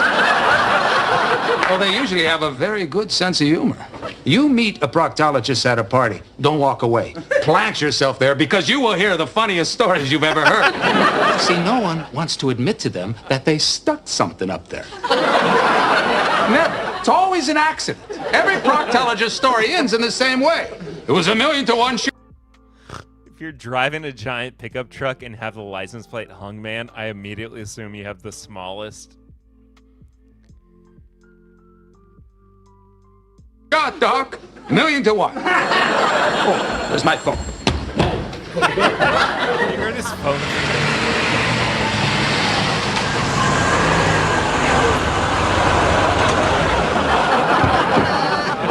Can I help you? Yeah, Dr. Cosmo Kramer, proctology. Oh, okay, sure, doctor. Yeah, thanks. Have a good day. That's why I trust a beat up 2010's SUV instead, or whatever Perry drives. It's a 2015 Chevy Equinox, man. Come on. I Put some just respect can't get on over it. how fantastic Dadgummit. you look. Oh, really? Oh, yeah. This takes 20 years off. And it was all done by laser. I don't even need bandages. Yo, ass man! It was all done by laser. Sounds like something Trump would say. I'm sorry. The ass man! Did he say ass man? Oh, my goodness. Hey, the ass man's in town! You got that straight? Boy, I never dreamed it could make such a difference.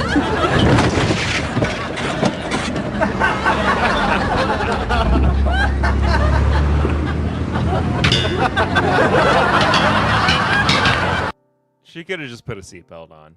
You know. Whatever.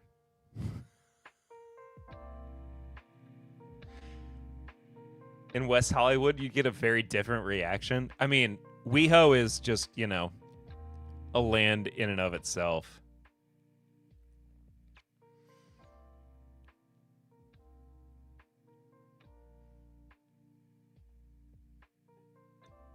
You know who I've been wanting to watch? YouTube is just going to be so mad that... Do y'all know who Joe is Hungry is? WeHo, all right. I watch so many people who live or lived in WeHo that it's just second nature. My wife quotes, not that there's anything wrong with that, in the chocolate magazine all the time. Do y'all know who Joe is Hungry is?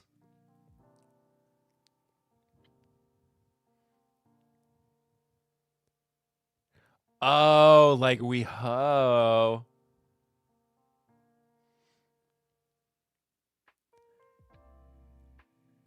So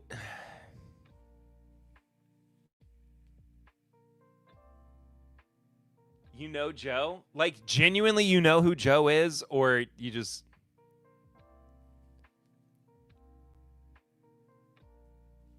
This will be the last thing before we get out of here, I think.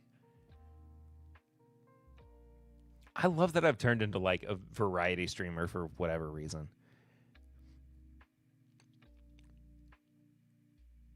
When you know you're too old for the chat. Hi, Papa Ritter. Okay. I'm not even joking. Joe is Hungry is one of my favorite YouTubers. Perry has pissed me off, made me laugh, and confused me all in one evening. I know who Joe is. I'm glad. Just not zooted enough for the Riz.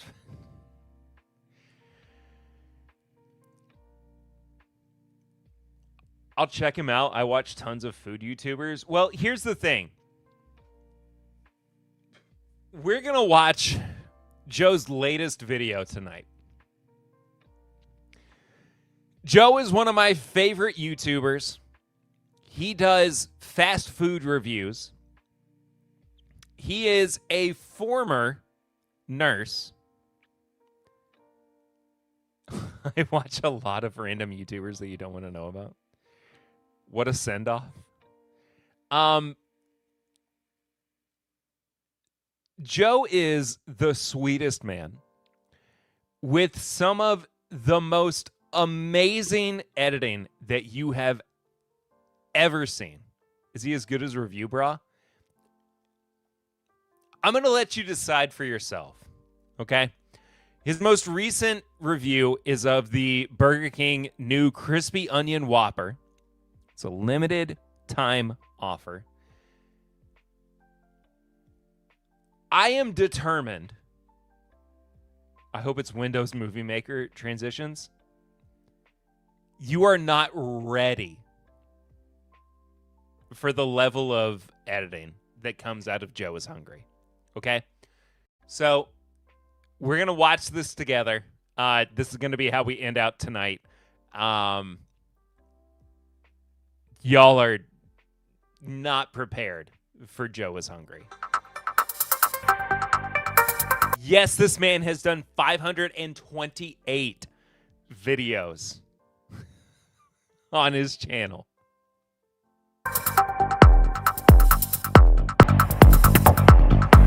Hello again, everybody. It's a wonderful day for review. My name is Joe, and this is the Joe is Hungry channel, where today we're going to see how many coats of lipstick you can put on a pig. Still sell it for something new, which brings us to Burger King to check out their Christmas. Is this Sugar Kitty? You know what? I don't know. You might be onto something here, Clifton. Crispy Onion Whopper. Take a few bites. Give it an honest score right here within the city limits of Fairmount, Georgia. Andreas, thank you for the generous support of the channel. Troy, happy birthday, and thank you for supporting the channel. Kendall, Matt, Donovan, thank you for supporting the channel, and happy birthday. Wyatt, Parker, Mike, Daniel and Daniel, Braxton, Katie, Chase and James, Matt, Deanna, Kaylee and Zach. I want to wish all of you a very hungry happy birthday.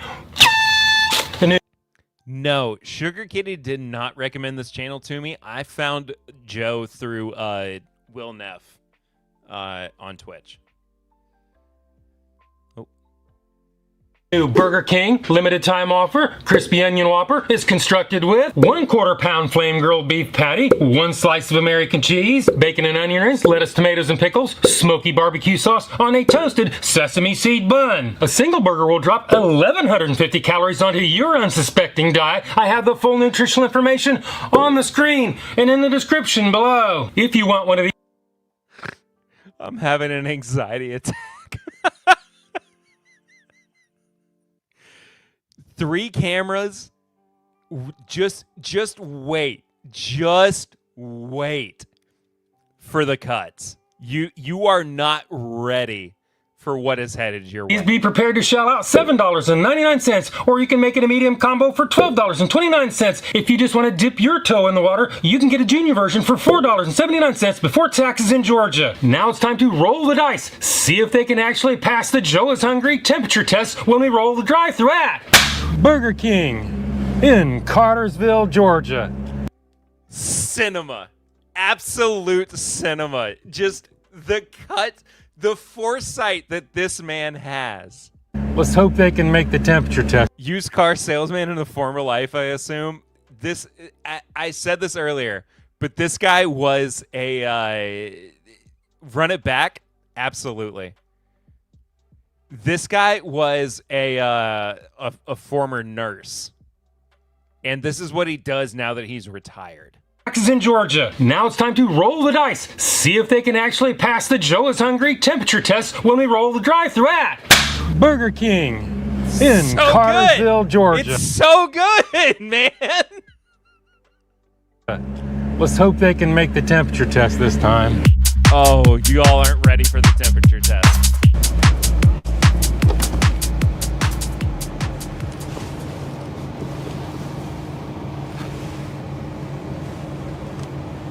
Hi, welcome Burger King. What can I get for you? Could I get 4 crispy onion Whoppers? No drink.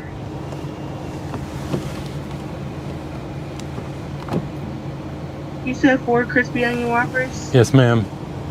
Anything else? No, that's all I need. Okay. 34. Okay. So he's got at least 3 car angles. Is he driving to Yugo? I don't know. Maybe when we get him on the podcast or on the stream, we can ask him some of these logistical questions. But it would be a bit of a big ask. I tried to email Joe, and he didn't respond. 20 at the second window, please. Thank you. You're welcome. I love this man. I genuinely love this content. I love this man. He is so wholesome. And I want him to be on a stream or a podcast so badly. He just ordered 20,000 calories. He ordered roughly 5,000 because he said it earlier. Each of these burgers is about 1,100 calories. Took the order. Okay, so the 4th camera angle has just been revealed. And pass the Joe is Hungry temperature test.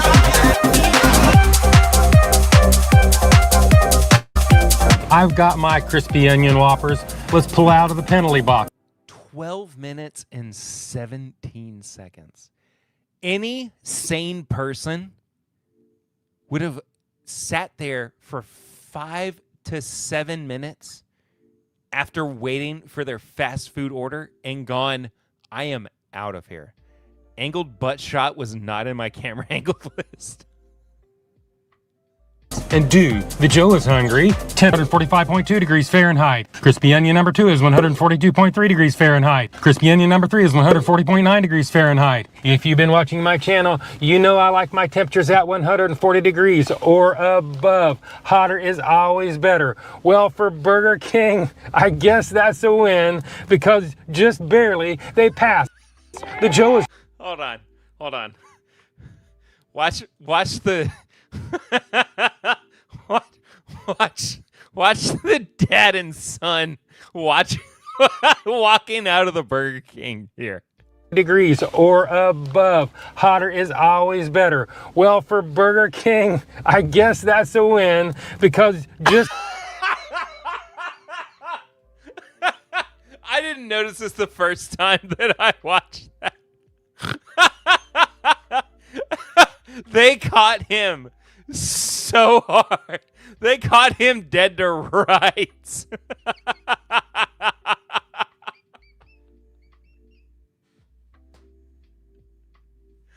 Bro, they caught him so hard.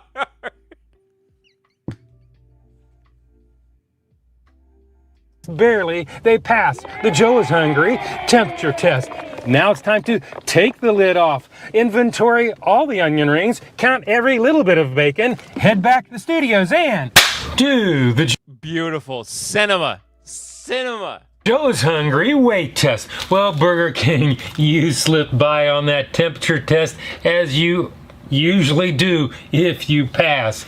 But how are you doing on portion control? Well, we're going to find out when we take off for this packaging. In other words, set the tear on the scales. He's a wiggly little critter.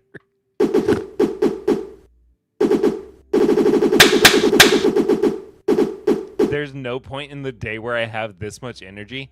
This man puts all of his energy only into his content and nothing else.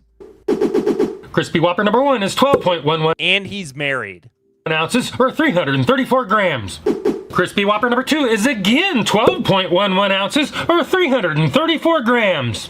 Crispy Onion Whopper number 3 weighs in 11.94 ounces or 339 grams. Well, the difference between the heaviest and the lightest is less than 10% of the average weight of all three. So today, Burger King, you pass the Joe is hungry consistency weight test. Well, Burger King, you definitely have portion control down this time. It is unfortunate that you don't have serving weights in your nutritional information, and there is little more I can do about that except add them all up, average them out, do the math, and you come up with a semi-reasonable 66 cents an ounce, which leads us on to the next test, the one and only, the Joe is hungry big reveal. Okay, I have watched this video already. Tell me that this burger does not look exactly like the pictures that they took for promotion.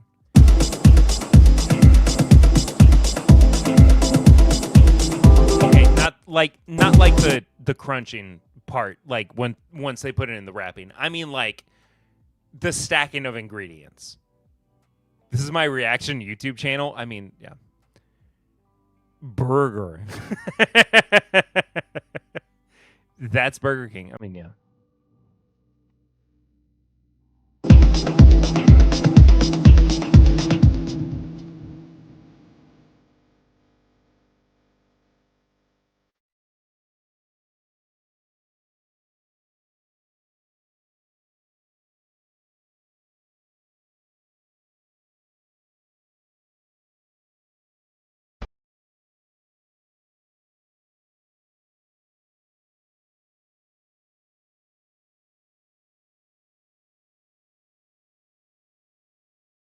Okay.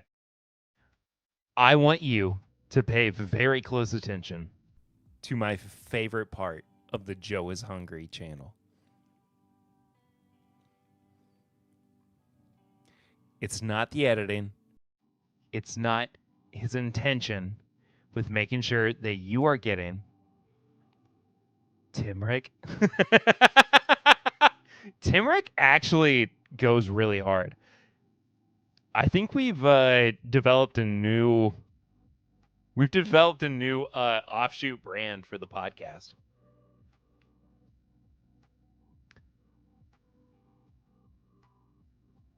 What you're about to witness is the most incredible knife work of anybody on YouTube.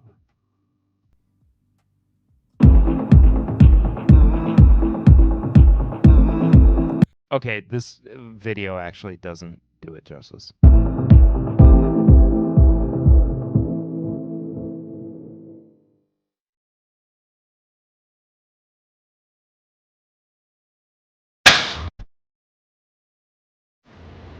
This is what it looks like, and this is what it's supposed to look.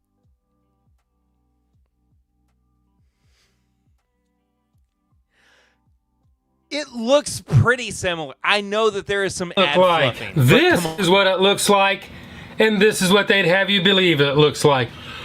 We've seen what it looks like, and we saw how much it was.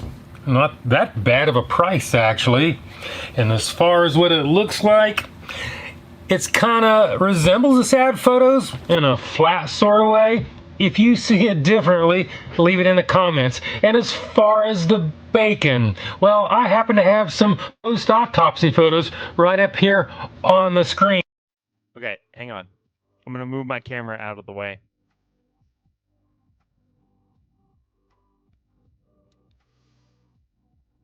I expected a lot more clapping in your streams. Okay, so this is Joe's autopsy photos of the way that the bacon looks on the burger that he got.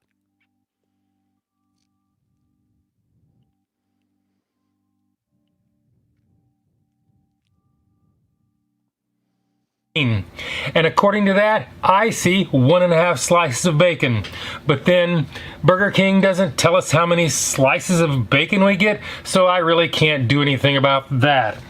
So I guess it's time for the Joe is Hungry bite test. So it is. Clap transitions do be kind of hard. I'm genuinely considering doing that in between, like, if I hold up a Glencairn or something and I've, poured something into it, or I don't know how to incorporate that into my content.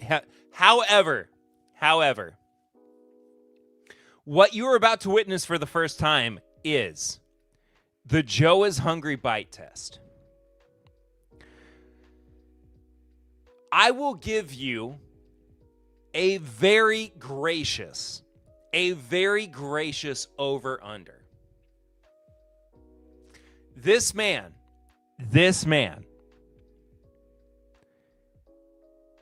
takes a lot of bites before he moves on to his next speaking segment, okay? So, here's the deal. You can do it internally. There's nothing you can actually win, of course.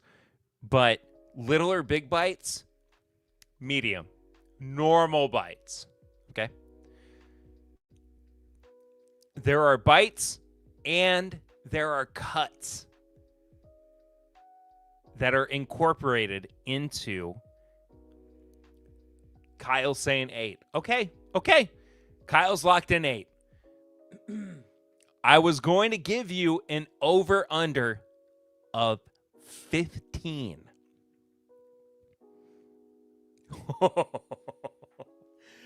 Eight bites, 3 cuts. I was going to give you a 15 cut over-under.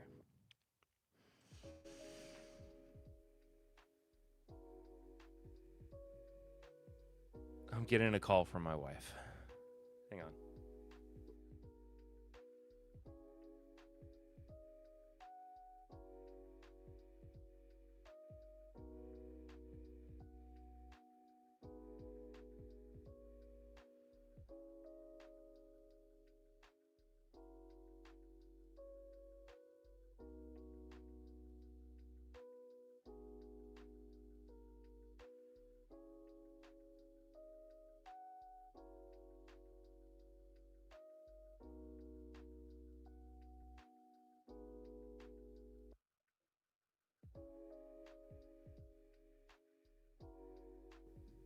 Okay, well,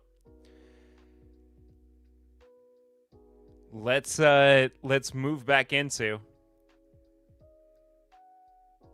Perry's over 13 minutes for this stream. Lucy's mad. No, she's not home yet. All right, let's go. Over under for cuts. 15. Here we go. Is bite test engage. 2, 3. That's 4. 5, 6, 7, 8, 9. 10, 11, 12, 13, 14, 15, 16.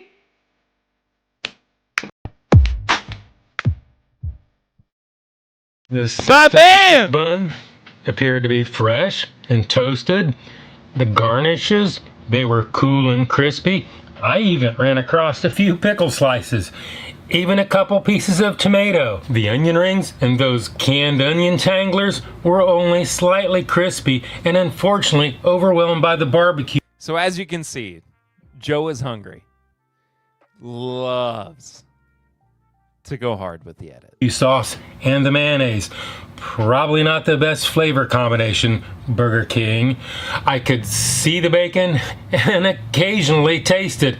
The cheese was visible, but it had absolutely no flavor. With that being said, it's giving early 2000s punked. Need to look back in time, see what Shadow Joe thinks, and do the Joe is hungry. Hang on. Sorry. This is an aspect of Joe is hungry that I forgot to bring up. Joe likes to take a bite of his fast food.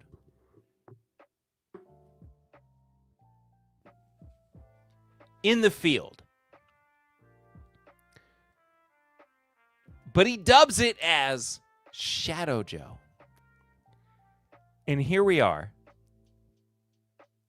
going back and reflecting on that moment with the character known as Shadow Joe. So let's go back just a second. Absolutely no flavor. With that being said, we need to look back in time, see what Shadow Joe thinks, and do the Joe is hungry sneakadoodle bite. Sneakadoodle bite number 1. Sneakadoodle bite number 2. Sneakadoodle bite number 3.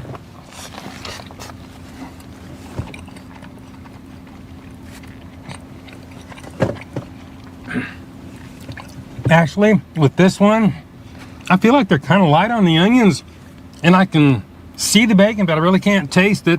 I would like to see it a little bit hotter, but they are mixing hot and cold ingredients. I'll give them that.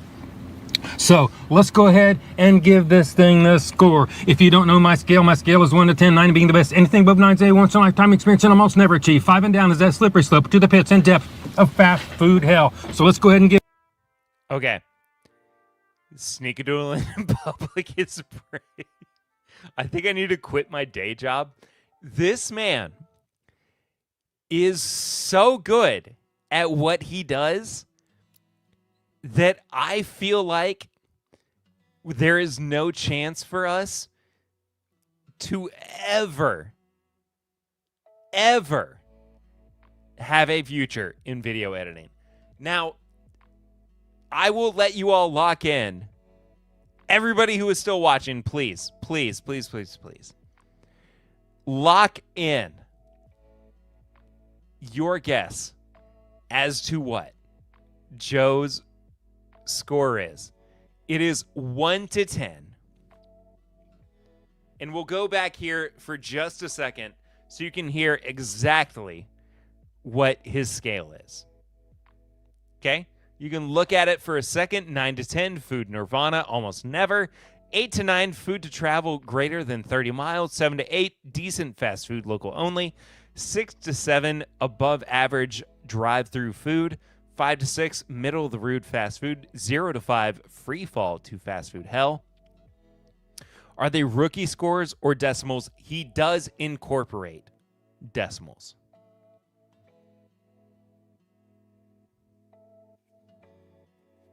What a scale. The scale is crazier than anything I have done on the podcast. And Michael, I will give you a second chance because I did not say prior that there were decimals here. The scale should never confuse me. We got a 4.5 from Clifton. 5.3 from Kyle. We got a 7.675. 6.4 from Joe the Sample Guy. All right. Hope y'all are ready. And almost never achieve. 5 and down is that slippery slope to the pits and depth of fast food hell. So let's go ahead and give this the number that it truly deserves. Justin says 6.3. Okay. Burger King. Actually, it wasn't that bad of a price. I was expecting a little bit worse for something like this, but it wasn't. And in spite of the misguided flavor combinations, this still was not a bad burger. So today, I'm gonna have to go 6.0. That is my number. This is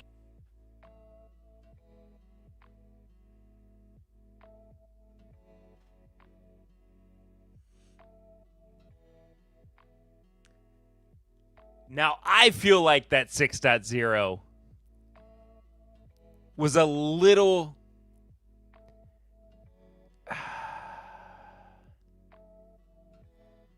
It was pretty accurate. I'll be honest with you. I think that he was pretty on par.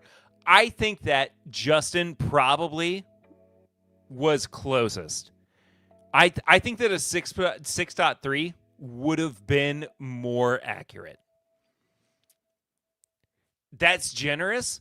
You think? Really?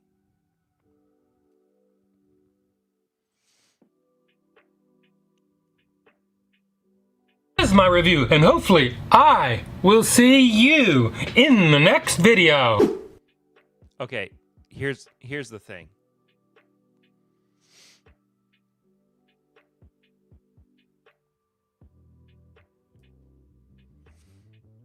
Should we do another? Should we watch one more?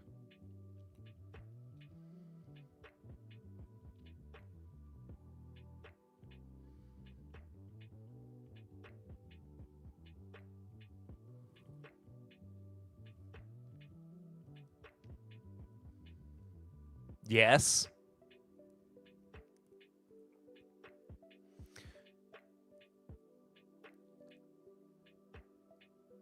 Who needs coffee when you have this guy? How about a Taco Bell one?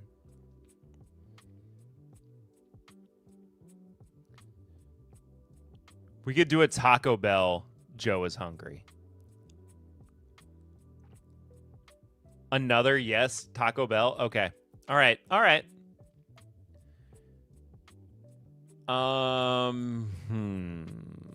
Let's do the most recent Taco Bell from Joe.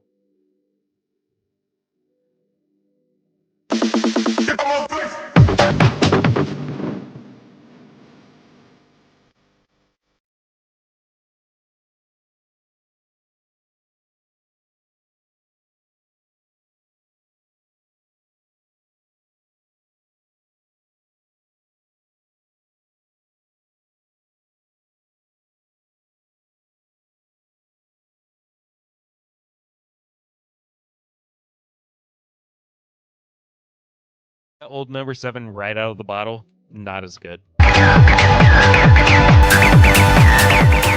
Welcome back, all you hungry people. My name is Joe, and this is the Joe is Hungry channel. And by popular demand, we're heading back to Taco Bell to check out their Chipotle Ranch version of their $3 grilled steak burritos. Bring it back. Content, I'll never forgive you.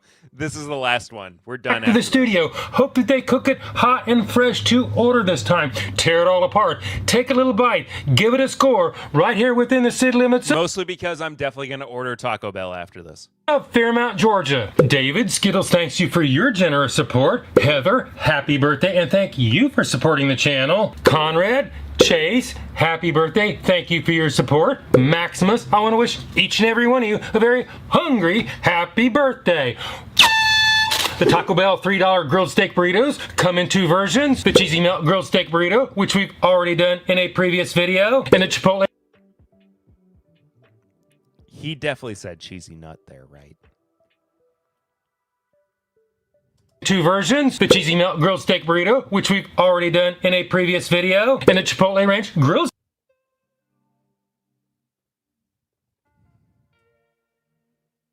the cheesy melt grilled steak burrito, which we've already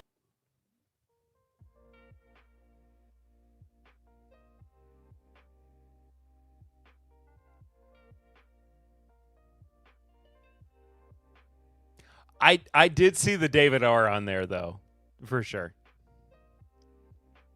done in a previous video, and a Chipotle Ranch grilled steak burrito, which we are doing today, and it is constructed with marinated grilled steak, Chipotle Ranch sauce, avocado ranch, shredded lettuce, pico de gallo, shredded cheddar cheese, fiesta tortilla chips, and a soft flour tortilla. With all these ingredients, a single burrito will load your diet down with 520 calories, test your gallbladder with 30 grams of fat. I have the full nutritional information on the screen and in the description below. Oh, wait, is this version worth $3 a pop? Will they be... No. 20 calories. Test your gallbladder with 30 grams of fat. I have the full nutritional information on the screen. 990 milligrams of sodium. Oh my God. And in the description below. Is this version worth $3 a pop? Will they be served freshly assembled, reasonably warm? Will they get them out of the window in a timely manner? Well, let's find out and roll the drive-thru at Taco Bell in Cartersville, Georgia this time. I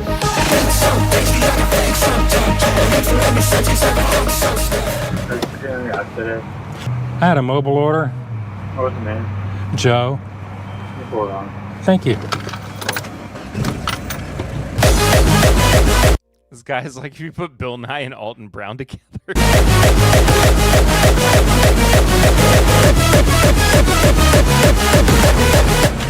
I've got my burritos.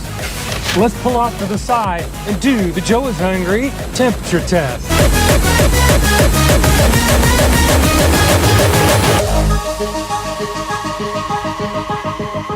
Burrito number 1 is 122.0 degrees Fahrenheit. Burrito number 2 is 135.6 degrees Fahrenheit. Burrito number 3 is 119.8 degrees Fahrenheit.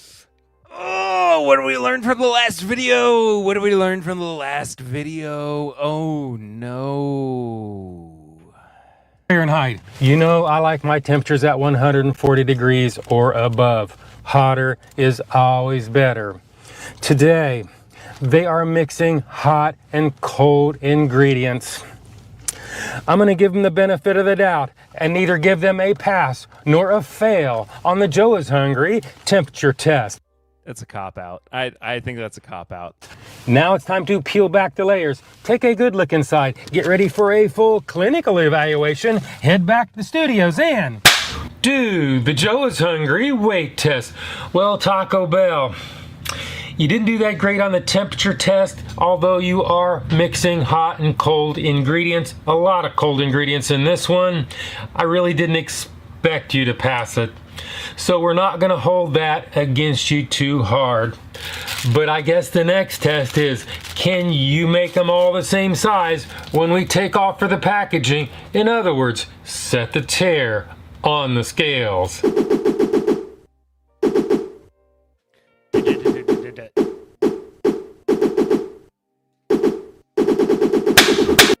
I'm sorry. There's no way I'm not ordering Taco Bell after this.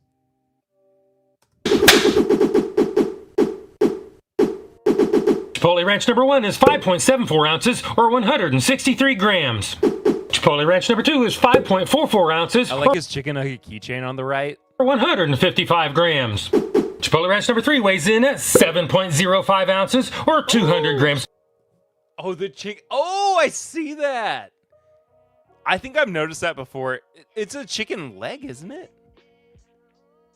Also, this is a like pickle inflatable over here too. The guy is Well, the difference between the heaviest and the lightest in this case is actually more than 10% of the average weight of all three. So, Taco Bell, you fail the Joe is Hungry consistency weight test, which leads us on to another question about portion control. Are these things supposed to weigh 7 ounces or 5.5? You tell me. I don't know.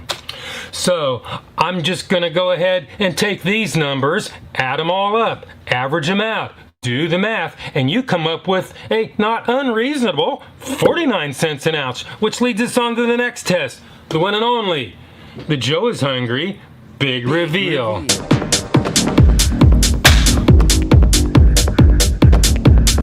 I've seen way too much of this guy's content. I'm just going to be honest with you.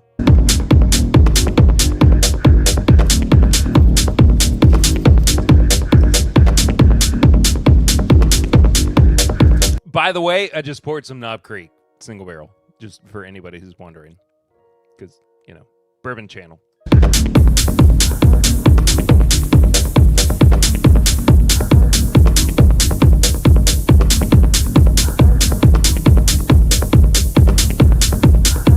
Ew. Ew. Oh, no. Oh, no.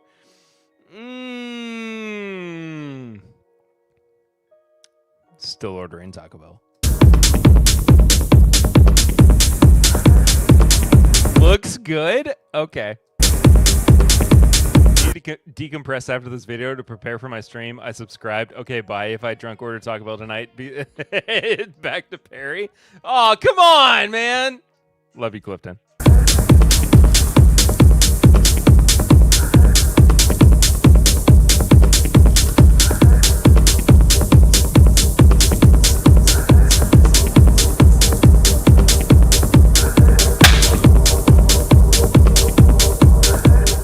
This is what it looks like, and this is what it's supposed to look like. This is what... What am I watching? You're watching the best YouTube content ever.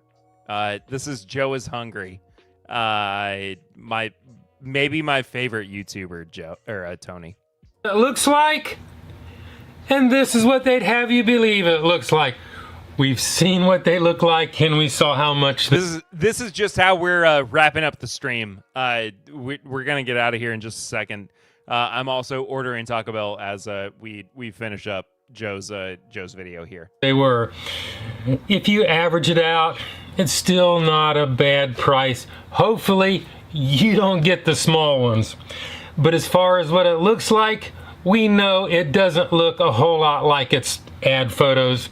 It's called ad photo puffing, and Taco Bell does it religiously. As far as burrito, it doesn't look that bad to me. You tell me in the comments. But now it's time for the one and only, the Joe is Hungry bite test. So it is.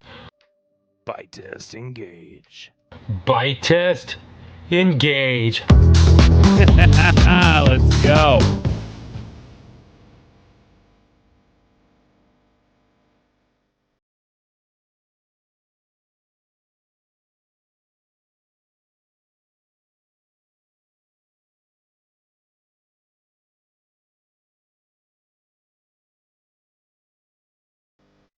I thought Trey's live streams get weird. Nah, man.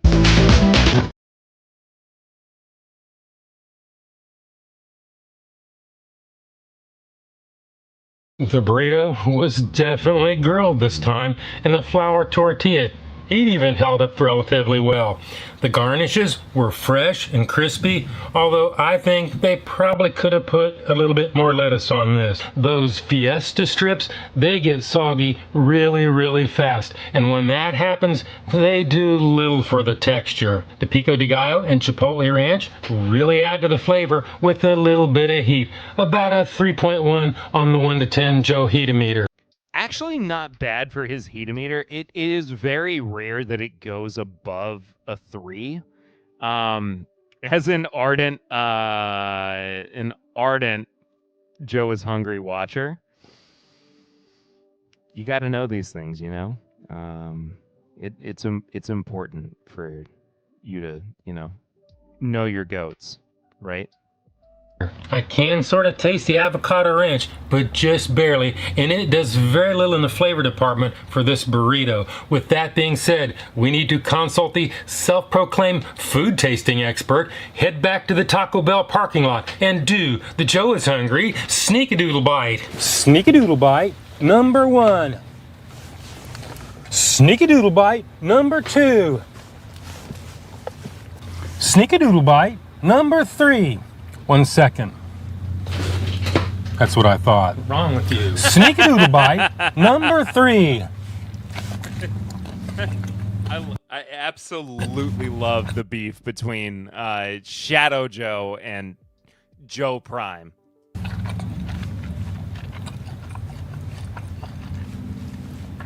There is a little bit of crunchiness about it. It is lukewarm. I can see and taste the meat. Let's go ahead and give this thing a score. If you don't know my scale is 1 to 10, 9 being the best. Anything above 9 is A1. So Okay, I'm going to move my camera again so you can see the scale.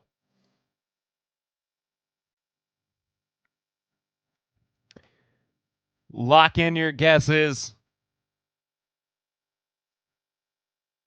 What do you think? 9 to 10, 8 to 9. You could put a decimal in place here as well.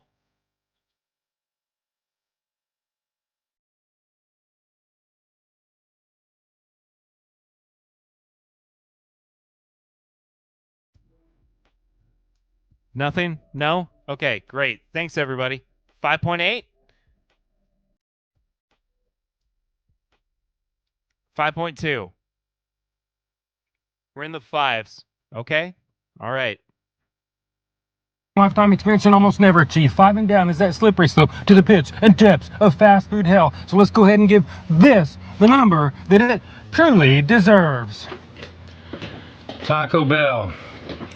You definitely had some issues in the portion control department this morning. Hopefully that's a 1-up. And if any of you out there want to try this, eat it in the parking lot if you want any vestige of crispiness.